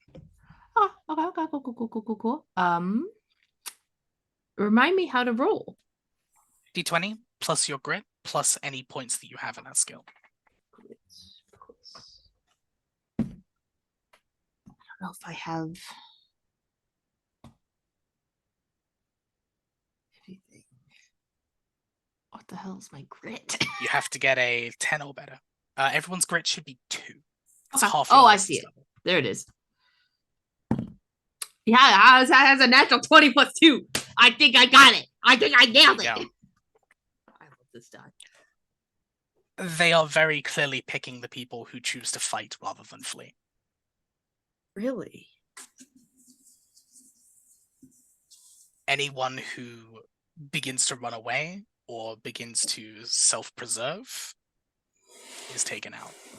Anyone who chooses to fight or protect another person in some way is struck by the white and yellow creatures instead. Okay. Do the white creatures behave any differently? I guess Babel will spend a lot of her time, if this takes up too much time, this is totally fine. Observing, like, do these white creatures move or act differently than the rest of them? Are they faster or more aggressive? You have only a few moments really to glean information, and that would be too detailed for this particular situation. Gotcha. Especially since as Hype begins to create their own little warpath, they all stop what they're doing, turn towards them, and begin to conglomerate. They all Like- begin to gather up with each other. Okay. And I'll start. As they gather, they do indeed begin to fuse and form and create a mass that is matching the size of a morning cloak currently. Oh no! Ooh, not good. It is a swift process. I would love to then shoot with my veil rifle at the area that Hype is currently in. I believe. What is skirmish? I guess I'll just barrage because I don't know what else to do. I'll just You can barrage take them. a turn, essentially, Uh-huh. yeah. Yeah, it doesn't attack allied characters caught in the area of effect, but instead shoots and creates a field to give them soft cover. So Mhm. I'll shoot at the big guy, that the big old pal friend who's forming. How do I do that? Is there how do I roll? Goofy old thing. D20 plus your grit plus any accuracy you might have from bonuses or anything like that. So that's a D6 for each point of accuracy. Oh, there's also a button. There is also a button if you're using the Wonderful Lap of CompCon. Yay! Attack. I just think it's neat. Is this telling me what I rolled or hit? Yeah, because there's no. Oh, I guess because it's just an area of effect, so it just auto Yes. Is cool. Attack hit. Damage rolled a 3. That's true. It's area effect, so you wouldn't need to. Yeah, and total 3 energy damage. I All right. think. Yeah. Firing a bolt, striking into this manifesting creature. It seems to have its focus, as much as a headless creature can have a focus, I suppose, on hype currently, as it essentially ignores your strike. You do see the slight kind of carving of gelatinous material come off and again kind of just slosh onto the ground. And that is about it. Yeah. From this response here. Hype gets soft cover though, so have fun with This that. is true. Hype gets soft cover as What does soft cover do? it adds a difficulty to anything that is trying to attack you. Oh, cool. Yes. Makes it even harder for them to hit you. Cool. So as these two Morning Cloaks have begun to engage in the center here, it's probably about now that at least Playwright and Apogee, being the faster members of the group here, would be able to get to the perimeter of the city. And judging by the angle you're at, it would be Babel that you run into, seeing this now huge Morning Cloak sized monstrosity ahead, as well as bodies and these white pylons with like cracked sections.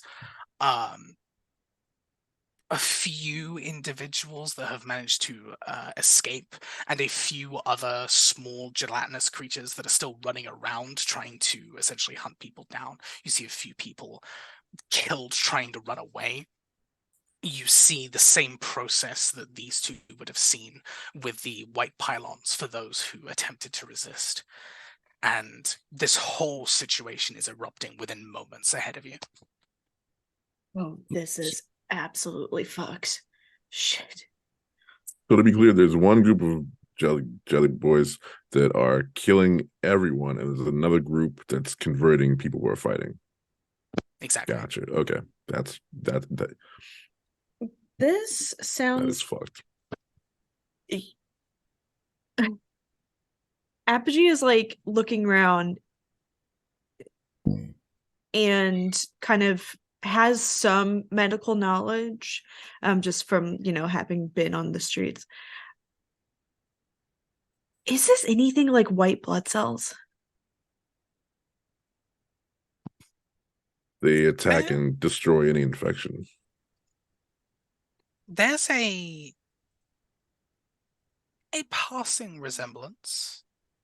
Fighting something that attacks you,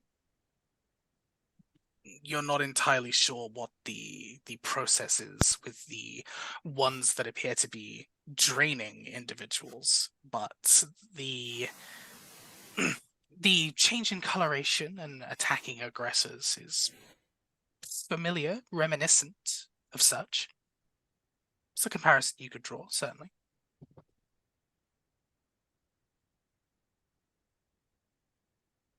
And Playwright's aware of the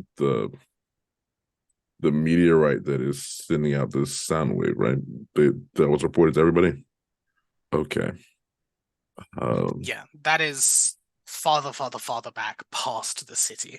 Now that the initial kind of screech, that horrendous retaliatory screech is done, it is now back to this strange, discordant humming. Not quite chanting, but humming. It is slowly beginning to get louder in the city itself. Not aggressively so, but noticeable. So just Playwright, being an old school evil villain themselves, putting kind of two and two together over the comms. I think this meteorite is sending out a signal to the rest of these things to fight and attack. We take out the meteorite, and I'm betting the rest of this dies down. Yeah. Yeah, I'm right there with you. It's what I would I do mean- anyway. Well, Yeah, boss, that's what I said. Sorry. But I said it better, so with a deeper voice. That's true. That's true. You definitely have the deeper voice. all right. Oh. Well, let's see if we can stop this spread of infection. And I think, you know what? Fuck it. Hold on. I have heavy gunner too. Let me make sure.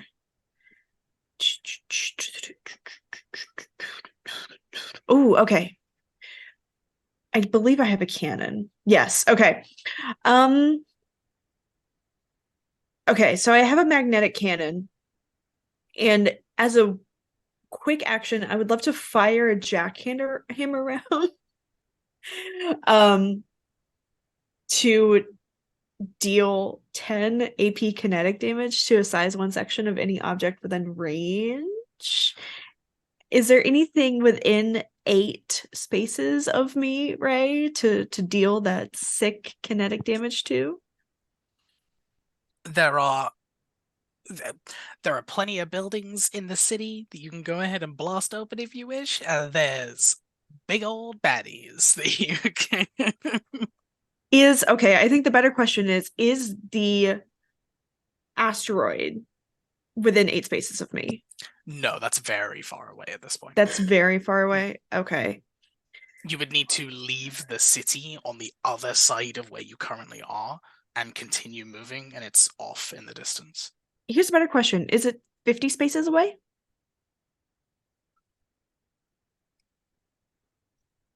A part of it might be.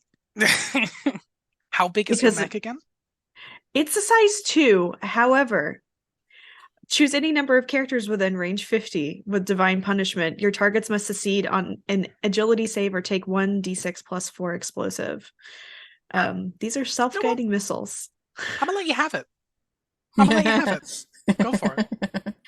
Yeah. All right. This is my core system. So I am just like shooting this thing off immediately because Daddy did just say we probably should target this asteroid first, right? So I'm just doing my job as mommy. We have a weird dynamic in this space, but we're making it work. We have a weird dynamic, but it's our dynamic. Facts. Yeah. So, okay. All right. It is So a stationary target, so it automatically fails. fuck yeah. Okay. So it takes 1d6 plus 4 explosive. Okay. So that is 8 explosive damage. And that's just a quick attack. Okay. Or quick action. So I think also what I would love to do is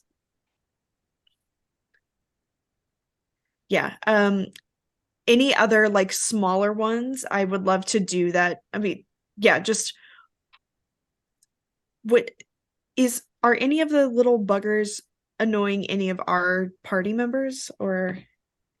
So far, there is an amalgamation that is currently staring Hype down that Okay. Babel fired a round into, or 2 rounds into. But other than that, nothing else has adjusted to your presence yet. This is all kind of events within a few seconds happening concurrently. Okay. No worries, because that's going to be what I do my other quick action into with the siege with the jackhammer round. And deal that 10 AP kinetic damage to that thing attacking Hype. Alrighty. I'm here for DPS, baby. Cool. Go ahead and make an attack roll. See if you Actually, I think it's hit with the automatic. jackhammer. Ooh. Yeah, automatically dealing 10 AP. Cool. Never mind then. And any characters adjacent to the target are knocked back from it by 2 spaces. Okay. No one's adjusted. No one's adjacent at the moment. But that's good to keep in mind. Okay. Excellent. Cool. Yeah, this jackhammer round fires through and tears through a section of the creature. Yet again, you see some of this sloshing off and just collapsing onto the ground, but the actual form itself remains standing. Hmm. That will draw its ire, however, as you see the entire top half rotate 180 and seems to face in your direction. You watch as the arms kind of twist in their sockets and readjust as this very wiry looking liquid creature is now poised in your direction, Apogee. As that happens, with the collection of missiles firing up, sailing off, and crashing into sections of the meteorite below, there is another defensive, heinous, loud, and horrendous shriek from the meteorite itself. You see a small flash of light in that direction, this yellow-white light that seems to just kind of peek over what buildings are currently covering the place. And there is a thin, fast beam of light which fires straight from it, creating this horrendous cracking as the sound barrier is broken. Zombie, having been the one that fired the first shot, you are the target for this attack. Oh, okay, cool. As you are rejoining the rest of the group, the beam carves through entire skyscrapers and buildings, straight through into your Barbarossa. And does indeed hit. Okay.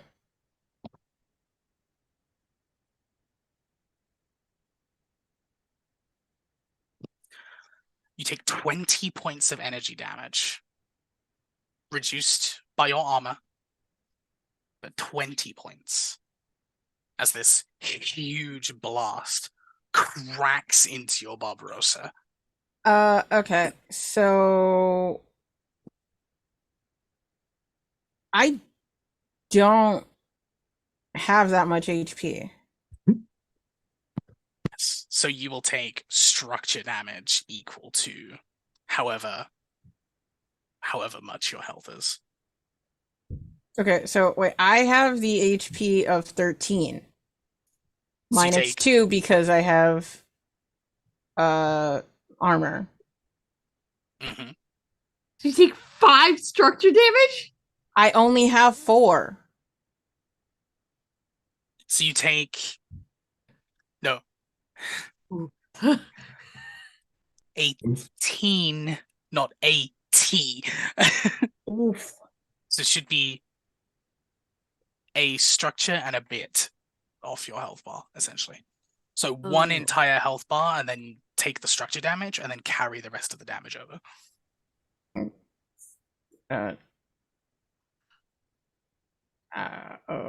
Wait. Oh, so each structure blip is worth whatever our full Oh. health bar is. Yes.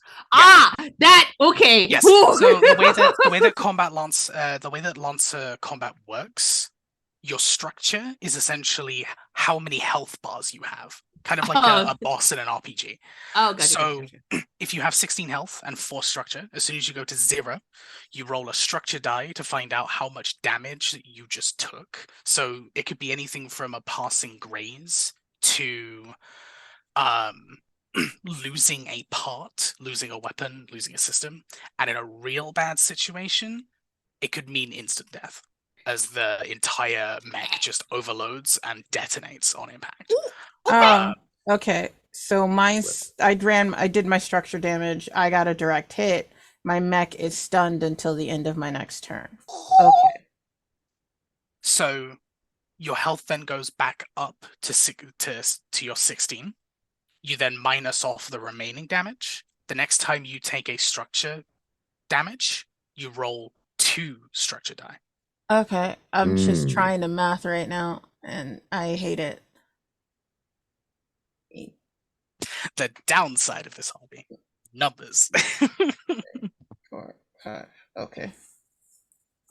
I hope that's right. Okay. So there is a horrendous sound as this blast strikes the Barbarossa behind you, and everyone around you would see the zombie systems briefly go offline as their mech has just been completely knocked out of the fight for a moment. There is the horrendous sound of metal tearing and shearing away as the strike impacts, and a further horrendous rumble as a lot of these buildings, now with a giant hole in them, begins to collapse down, both on top of their own weight and on top of the creatures below, which does take out a few of them as they are trying to coalesce and amass themselves. So that was a plus side that came out of it.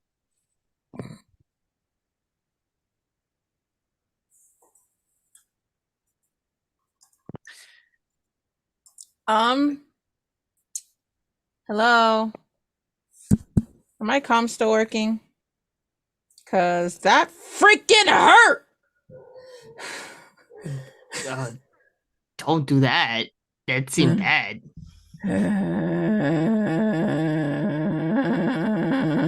Oh my god, are your comms I still think working? I think zombies' comms are broken again. I hope so. This is why Rubik's cubes are better. Playwright is the only one who hasn't taken an action and isn't currently stunned. You have a chance to take a turn. Oh, I am going to.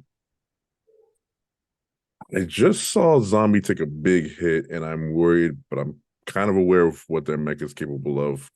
So I'm going to remove zombie from the battlefield until the start of their next turn.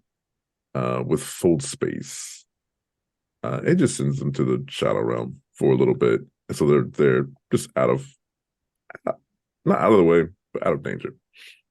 And then I'm gonna try and move. How many turns, or how quickly could I get to the site of the meteorite, the crater? It would probably take. You're a size 1 mech? I think so. Yeah. Okay.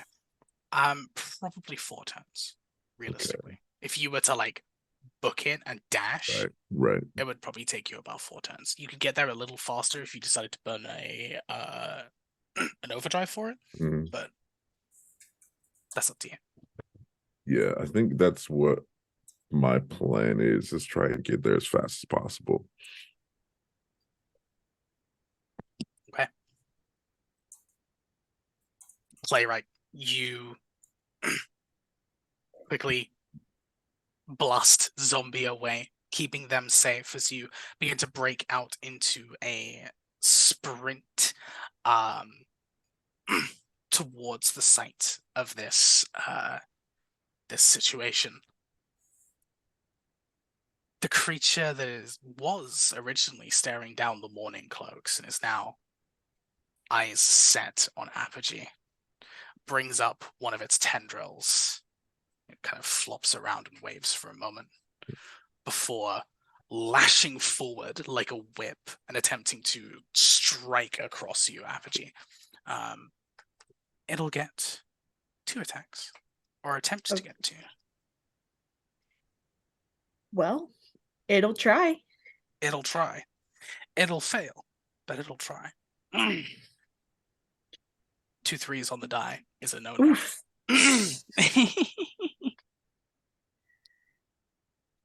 Yeah, I think I can just like just in time. You just about stand out of the way as this thing kind of whips itself around, trying to strike you. It seems to be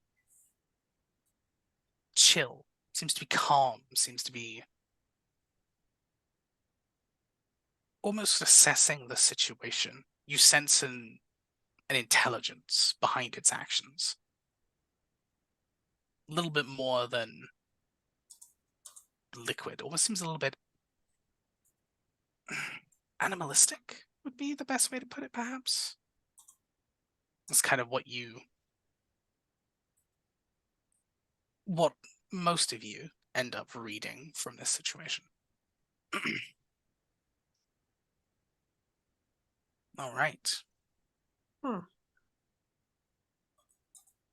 We are going to have at least a round of combat at the moment, possibly more.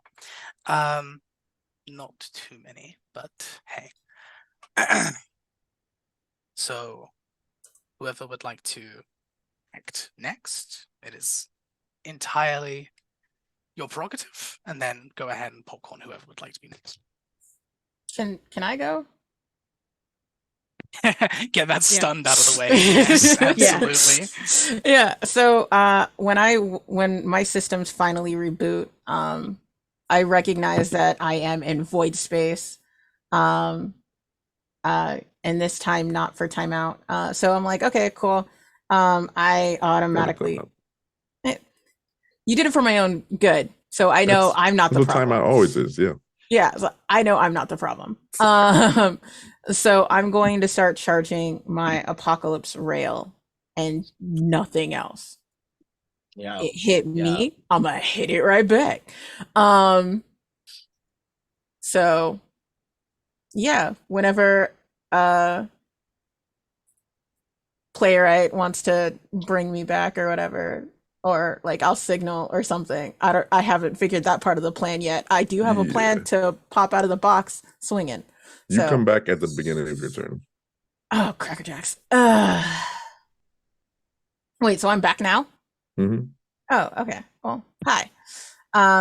Rip here, charging up, ready. Yeah, I return and I'm charging. So I'm no longer stunned, right? You are not. Yes, only lasts Cool. for a turn. Cool. Yeah, so I'm gonna just, I guess it's activating my core system, right? When For activated. charging up your rail? Yeah. Yeah. Sure. Yeah, I'm gonna just do that. It says it's a quick action. I don't know, activating my core system, and I'm going to fire, like not fire the freaker, but like start charging. Charge up. Got ya. And then I'm gonna popcorn it to who's in the fight. Yeah, okay. Pop Crimson. Hype got their hand up first, so popcorning it to Hype. Well, this thing's literally facing me. It wants a challenge. It wants to challenge me. So how can I not oblige? Yeah, I'm gonna see all of these things forming together, and I'm gonna just like dive right into attacking this thing, like, because fuck it, why not? Yeah, I'm just gonna go at it with my sword. I'm gonna try for a dual skirmish on this thing twice. All right. First attack. That's 20, so that's a crit. This time I will use my frame trait to deal an extra 1d6 of damage. That's low. A 1 and a 2 on my extra damage dice. So that's a total of 6 damage on that attack. My first offhand from my hunter trait. That's a 20. So actually that means I automatically teleport 2 spaces away because of the fold knife. I'm going to immediately teleport right behind it. And that just deals 1d3 damage. I rolled a 6, so that's another 3. And then from behind it, I'm going to go ahead and make my other attacks. That's a 21. That's another crit. And that's another 4 damage. And then my final attack. So 6, 4, 3. I've dealt 13 damage so far. And that's a 16 to hit. Does that work? Yes, does hit. And that's just 1 for 1 damage extra with my offhand that time. So 14 damage total that time. All right. Cool. Before you go Oh. ahead and popcorn it to someone else, Mm-hmm. it'll take its turn. Yeah. Let's see. As you slice through this creature, and again, sections slosh off, you see its mass begin to swell. As you pull back from your last strike, as your sword passes through, a black tendril wraps around your arm and Oh, holds shit. you there. As it gets a natural 20 Ooh. on its grapple check. Rip. Oof. You watch Fucking hell. as Oh. as the entire mass begins to swell, it begins enveloping sections of your arm, bringing it in. You take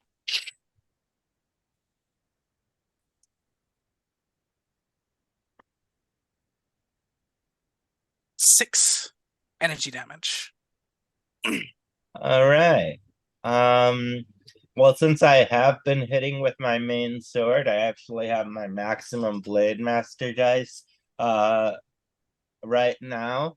So I am going to go ahead and parry to take half that, but that does still drop me to 0, right? But it doesn't burn into the next point of health. So Lancing Blow is what I rolled. I rolled a 5 and it says Glancing Blow. I don't know what Good that stuff. means. It means that you go into the next health, you still lose a structure, but you don't get any adverse effects from losing a structure point. Actually, can I roll my d6 that I'm allowed to use for my custom paint job? You can try, yes. That's a 3. It doesn't. Yeah. It only works on a 6. Custom paint job is like that one last little bit of luck that doesn't always work out, unfortunately. But yes, you take that damage, half that damage. You are grappled as this thing is slowly attempting to envelop you. Who would you like to popcorn to? Oh, right. Yeah, why not? I'll popcorn it over to Babel. Alrighty. Now that I've reread up on how the rules work, I would love to I guess I'm gonna activate my core system in order to for the rest of the scene whenever I teleport, whenever I boost or make a standard action. That seems to be a free thing that I could just turn on. And then we're gonna go in for a skirmish hit with my variable sword. Or yes.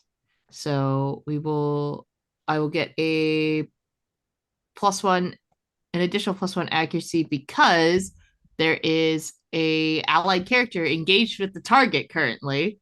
I think, correct? Yes. Because certain somebody's a little wrapped up in the moment,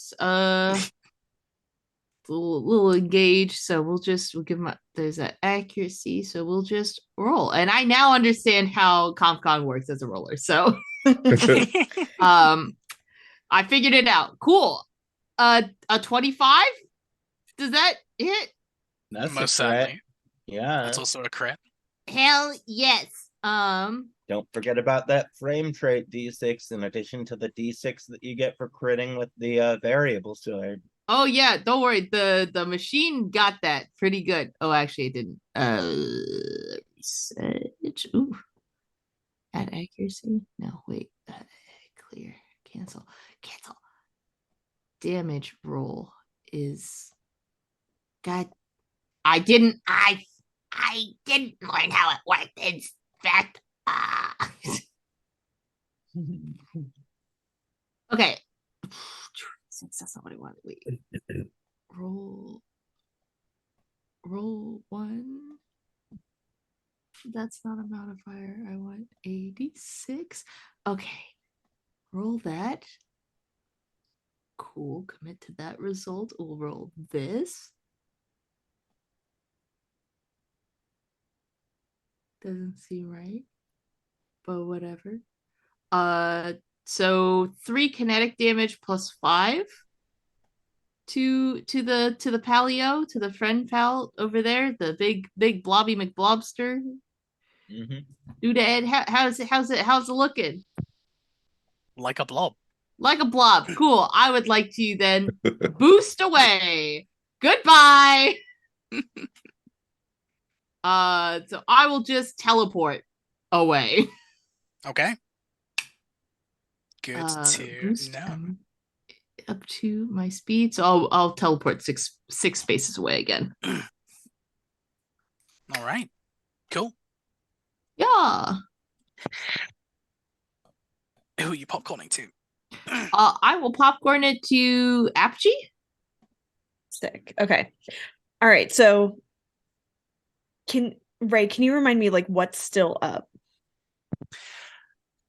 It is pretty much just this one creature that you were engaged on right now. There are Mhm. other smaller creatures still around, but they don't seem to be bothering with your mechs at all. They seem to be going for the individuals.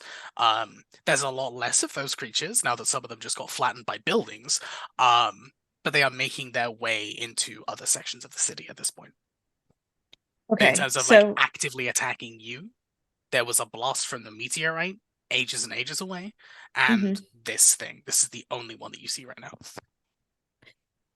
okay. All right. So I think I'm going to use a full action to barrage the big conglomerate is the word I'm using with my Gandiva missiles, whatever they're called. Geneva? Huh? Geneva? No, Gandiva. Oh, that's weird. Yeah. So I'm going to, I'm just going to barrage attack with this one super heavy weapon. And just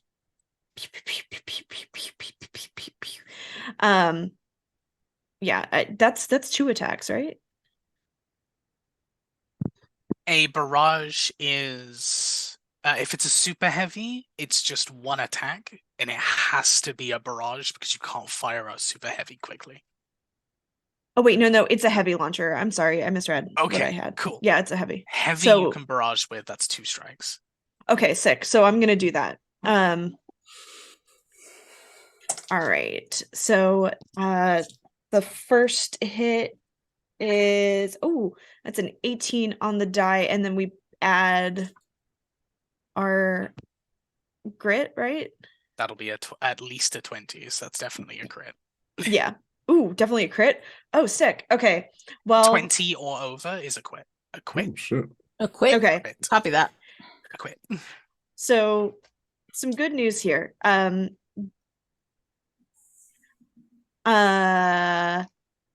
have Avenger Silos, which is a trait of my frame. So on a critical hit with any ranged weapon, the monarch may deal 3 explosive damage to a different character of your choice within range 15 and line of sight. Is there anything within range 15 that could You could hit a couple of the smaller ones. Yeah, I'll take a couple of the smaller ones to give 3 explosive too. Just but yeah. That is going to be hold on. The crit is double, right? Whatever you roll. Roll the dice again, take highest. Okay.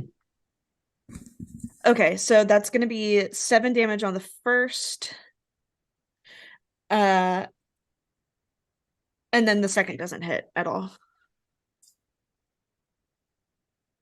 I think the first hit was so good that it was just like, you know what? Fuck this. I mean, what's the second roll? You never know. It was a 3 on the die, so So that plus your grit plus any other bonuses. Yeah, that's probably not gonna hit. no.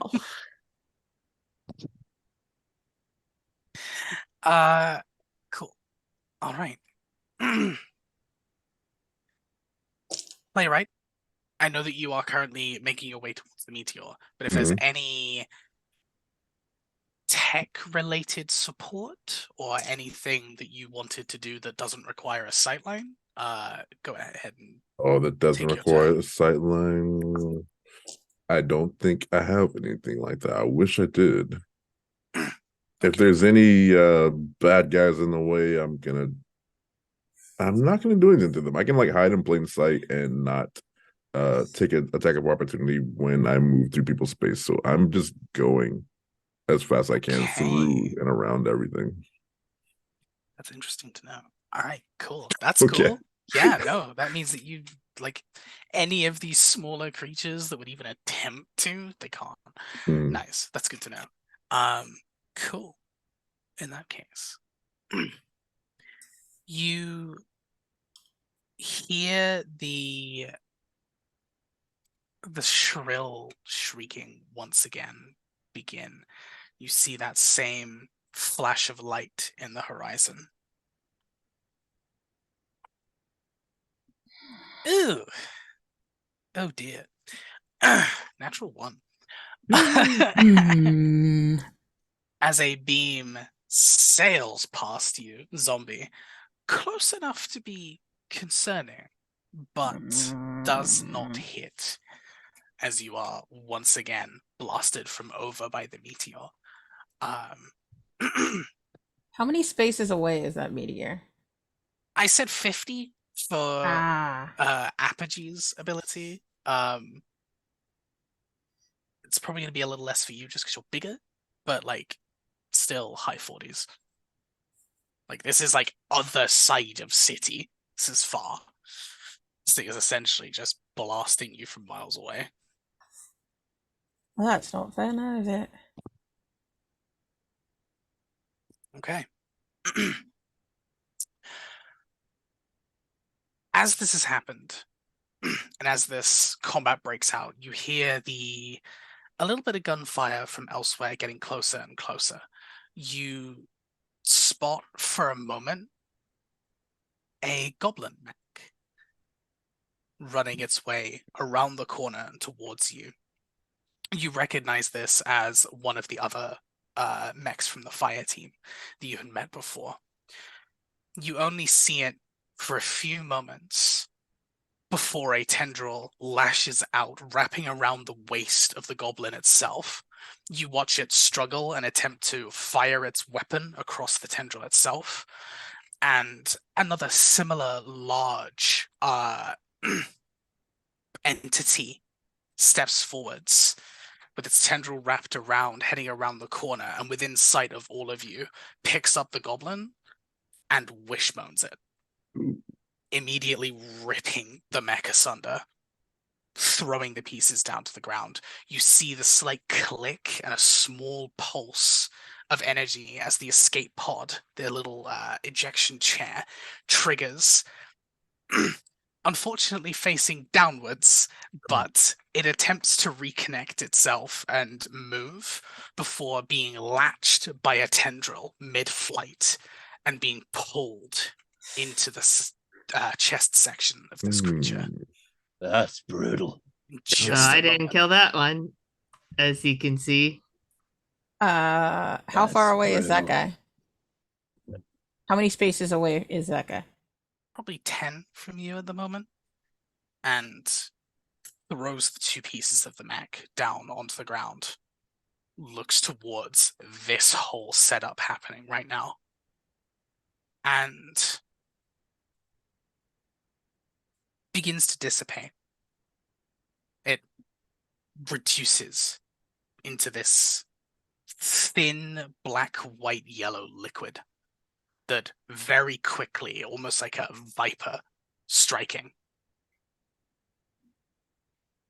whips around and launches itself into the entity you're currently looking at. You watch as it gets bigger and bigger no. and bigger and bigger. And as it does so, is continuing to attempt to envelop Hype here. Is that person still inside of it too? Can we still see the little escape pod, or are they like mush? It was pulled in like a chameleon with a fly. Okay. Just Goodbye. All right. Farewell. I have a pinky still. top of around here. Do y'all mind if I take a turn? Because I have an idea on how to escape. Sure. All right, so first off, while it's got me held in place and whatnot, I am first going to attack before I take my next quick action. So I'm going to skirmish real quick just to try to deal some more damage to this thing. Mm-hmm. That's a 20. So extra damage. Get that damage down. All right, that time I deal 9 damage with that strike. I'm not even gonna worry about my offhand right now. I'm gonna use a quick action and activate my Fade Cloak. Okay. Actually, that's a free action. I can just do that without it costing anything. It is indeed. Welcome to Morning Cloak. Cool. They are cool. So I become intangible and leave real space. And I hope that means that I just get free. Yeah, nothing can touch you. You can't touch anything else. So. Yeah, and then I'm just gonna use a boost to get away from this thing.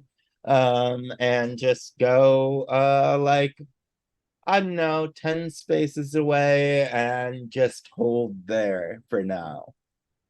All right. And that then I mobility to will. good use.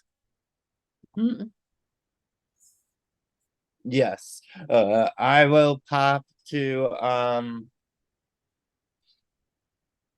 who do I want to pop to? Let's go with Apogee.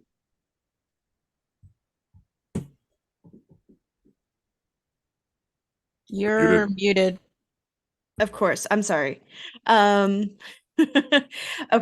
So I think I want to barrage this time with my prototype weapon, which does variable damage. Oh, sorry, which does, I think I said it would do not energy damage, but explosive damage last time.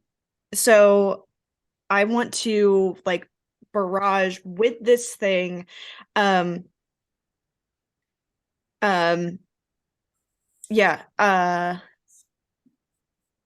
And sorry, I just completely oh my god, I love when this happens, when my brain just like okay. So I would love to barrage with my prototype weapon too. On the big mass that is we're still fighting, I assume, yeah. So let's have this thing just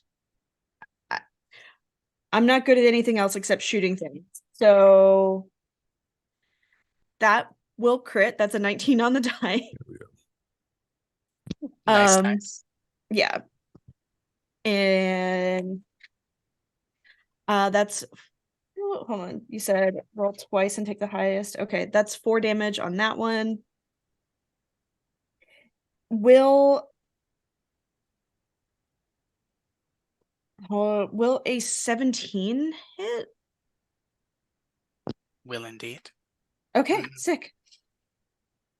And that is going to be 7 damage. So total of 11 damage.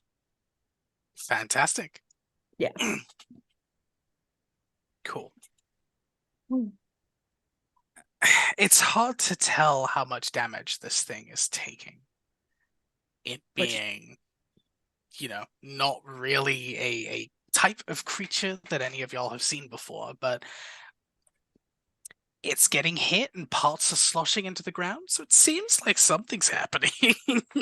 Heck, I know me on my own has dealt 23 damage to this thing already, so yeah. Knock some chunks at it.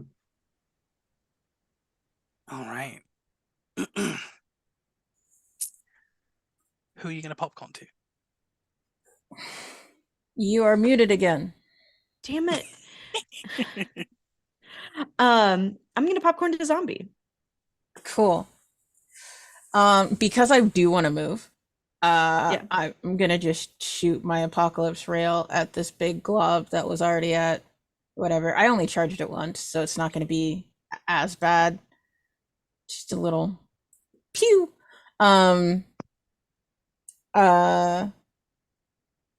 And it would automatically take 20 AP explosive damage. The blast cloud provides soft cover to characters within the affected area until the end of my next turn. I gotta roll 2d6.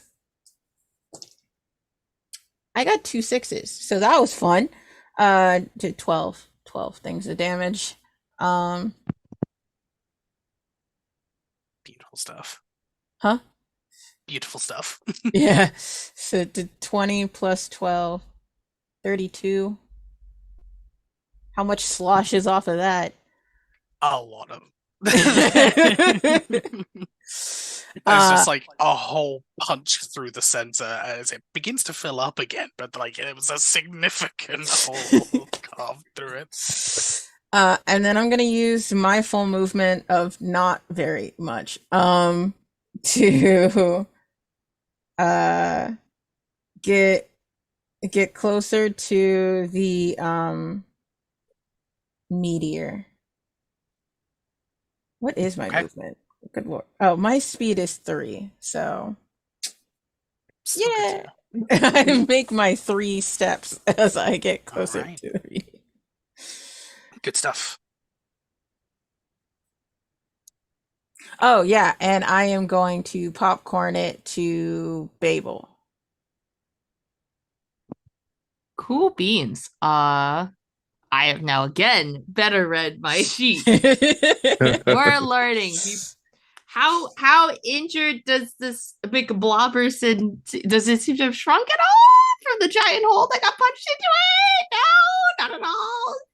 Despite the fact that there's been a lot of liquid sloshing onto the ground, it has not lost any mass. Okay.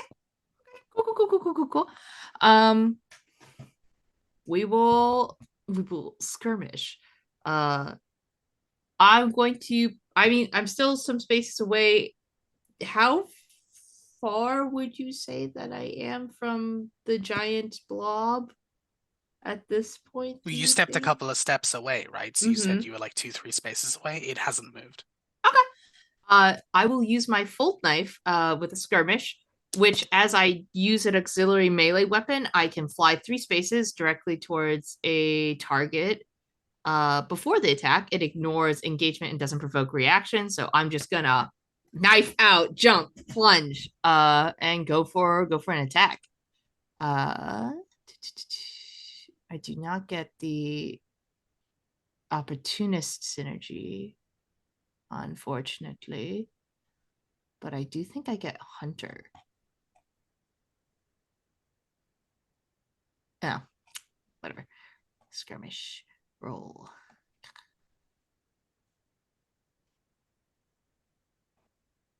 Does a 12 hit? No. That sucks. Ouch. Well,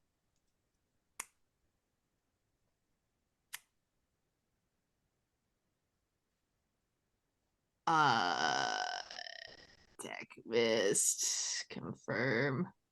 I can't skirmish. Can I skirmish again? Or with a different you one? can technically skirmish twice because they're 2 quick actions. It's basically the same as barraging as a full action, but some people have stuff that works on quick attacks and not full attacks. So We'll can I we'll skirmish again? we'll skirmish with the sword. And try that one more time because that sucked, dude. That was Knife like... passes straight through as you like jump up, miss entirely. The actual body separates as the blade just continues through. Uh-huh. Well, I think a 26 is better. That is a crit. Hee hee. Yeah. So it does three kinetic damage just flat out. It always does that. And then it's Mhm. 2d6, I think. Or a 1d6 bonus damage on it.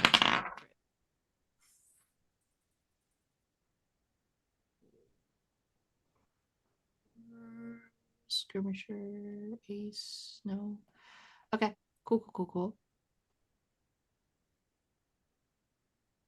Oh, and Hunter goes quicker because there's no one else. That sucks. So total of 5 plus 3, so 8 damage. All right. And I'll just normal move away. Just walk, shimmy my ass away. Okay. Goodbye. That's my turn. The battle continues to rage in the city between you all. Strike upon strike upon strike against this creature. That swelling, that growing, continues as you land your strikes, land your shots, sections breaking away, hitting the ground. It grows and grows and grows. Playwright. Your connections begin to freak out the closer and closer you get, both in terms of interference and in terms of comm chatter towards the side. Most of it, again, a garbled mess, but this time a lot more complicated, a lot harder to decipher. The sounds continue. They get louder, they get more aggressive as you get closer. Cresting just over the crater now, you see, indeed, this large meteor and a viscous black, white, and yellow ooze that is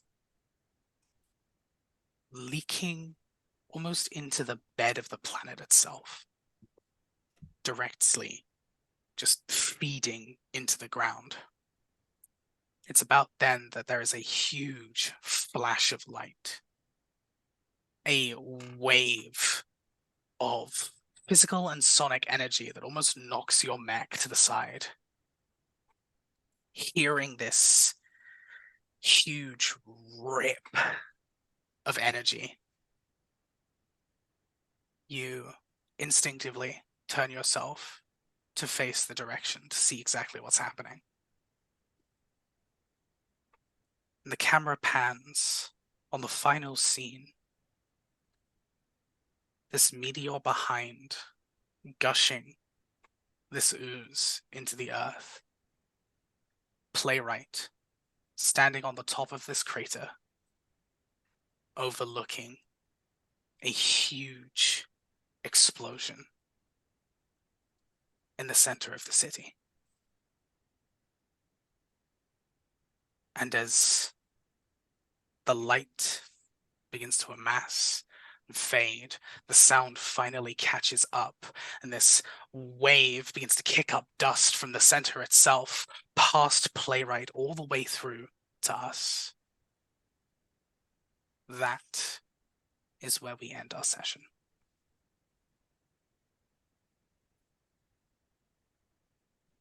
I love it. So the city blew up with... There was no Wait, guarantee we were going to wait, survive. like, No happy ending. Session 0. Did all of my friends die while I was in void space? Who knows? Who knows what happened? Probably. Maybe I shouldn't have put Adonis down. Yeah. Oh, Yeah, that old man's no. dead as So hell. much for my happy ending. With Well, that, Alive. Yeah, dear producer, season 2 question mark. Please? Oh no, it's one of those season finales where they're like, hey, we're coming back for season 2, and then it's canceled and there's no ending. It's sad. It's a typical oh Netflix no, scenario. oh Oh, no. no. But no one was queer in this. We didn't have lesbians. Yeah. it's Sense8 all We over were all again. queer. Oh Fracking my rude. god. Yeah, right. That why you gotta fuck me up with the Sense8 reference? Alrighty, That y'all. was such a good show. Why? Because it's expensive as hell. Anyway. Yeah. With that being Filming said, in like I know 4 that people different have countries. Yeah. hard outs, so I want to give people a very, very quick chance to plug what they would like to plug and say who you are and all that good stuff. Very, very quick, because I know that people have got to go and do wonderful things elsewhere. Why don't we go the same order that we did before? So, Casper. Yeah, okay. I'm prepared. Give me a second. I'm so prepared. OCO, I am Casper, the MB Ghost. I am a Black Cherokee, neurodivergent sapphic writer of sci-fi, fantasy, and horror. I created a lesbian werewolf scripted podcast called Howl that you can find everywhere. Tomorrow, I am playing on Pluto Cleric's channel, and on Tuesday, I have an interview on my channel with Dare from Dare to Dreaming. And then on Tabletop Titties, I am doing a charity one shot. And then on Friday, I'm playing Avatar Legends on, oh my God, why can't you just have a name that's easy to pronounce? ELHMK1's channel. Yeah, you can follow me everywhere at Casper the MB Ghost, or you can or on our Twitter, which is Casper the MB Wolf. Also, Tabletop Titties has an Indiegogo happening. Please donate so we can do really, really awesome stuff. Other than that, I'm done. We out. Why though? Someone else go. I forgot who was next. You choose. Oh, okay. Well, you, Amber. Oh, great. Hi, everybody. I'm Amber, also known as the Space Jamber. Anywhere there's internet, that's Tumblr. No, well, actually, yeah, Tumblr. I just don't use it. Tumblr, Twitter, TikTok, all of it. I'm a TTRPG writer, editor, podcaster, and streamer, and I'm really excited to be able to work on your next project. If you are looking for a writer or an editor or something, hit me up at my catch 'em all website, thespacejamber.cool. You can also find me tonight back here on TTRPG with Classical Glyza. Oh my God, who the fuck else is on this game? I'm stressing. It's Classical Glyza and Morgan and Meg, run by Morshadi. We are playing Girl Underground as a fundraiser for Wava. I'm illiterate. Yeah, so please come back tonight at oh my God, what do we say, 9 p.m. Eastern to help raise money for a great cause. Popcorn Darby. Hey, hello, my name is Darby, otherwise known as Chaotic Darby on the internet. You can find me under that handle pretty much anywhere a handle is to be had for however long those social media things exist. I'm the community manager here at TTRPG, but besides being here on this channel doing channel things, you could also find me just around the internet as a TTRPG performer, streamer, possum, fledgling game designer, and all-around menace on the web. I do stuff and things. Yes, sirree. And I will popcorn it over to Mark. Hey everyone, Mark J here. It's been a pleasure to be here with TTRPG playing this amazing game, some really dope players. I love y'all for real, for real. Hope we can play at another time, at another place. When I'm not here, you can find me on the Pacromatic doing interviews, playing games, APs, all that fun stuff. And you can find me in about half an hour at Tales from the Table, raising money for NAMI with one of the greatest VTM 5e GMs possible Excel games. So hit me up at More the Merrier on the Twitters. and Crimson. Hey, all, Crimson Galaxy again. That is Krimsin, because I'm not me without a little bit of sin. You can find me on Twitter at sin_gal. You can find me pretty much everywhere else at Crimson_Galaxy_RPG. And as for where you can find me coming up on the second and fourth Mondays of every month, I am in a Power Rangers RPG over on twitch.tv/The Initiative Order at 6 p.m. Pacific time. And that does include this Monday. So come check that out. It's a super fun game, really great cast, and just like hella good time. You can find me on Wednesdays over on Party White Games playing Tales from the Flood at 1 p.m. Pacific time. And starting back up on April 7th, we are going to be starting our Don't Rest Your Head campaign backup. We've had some downtime. We took like a month off halfway in. We're going to be starting that back up on the 7th, and it's called The Boiling Point, and honestly it is just super fun and super cool, and I don't really know what else to say about it. Plus, who knows? I might be coming up with a campaign that I'm going to be running soon. But yeah, check me out. I'm okay sometimes. As always, support all these wonderful people in all that they do. I'm Ray. You can find me at Red Mage Ray on Twitter, where I do stuff. Most of the things I'm working on are either in NDA land or in development land, so I don't really have a lot to plug. Check me out at Friends Who Roll Dice, a group that I co-founded. We raise money for charity.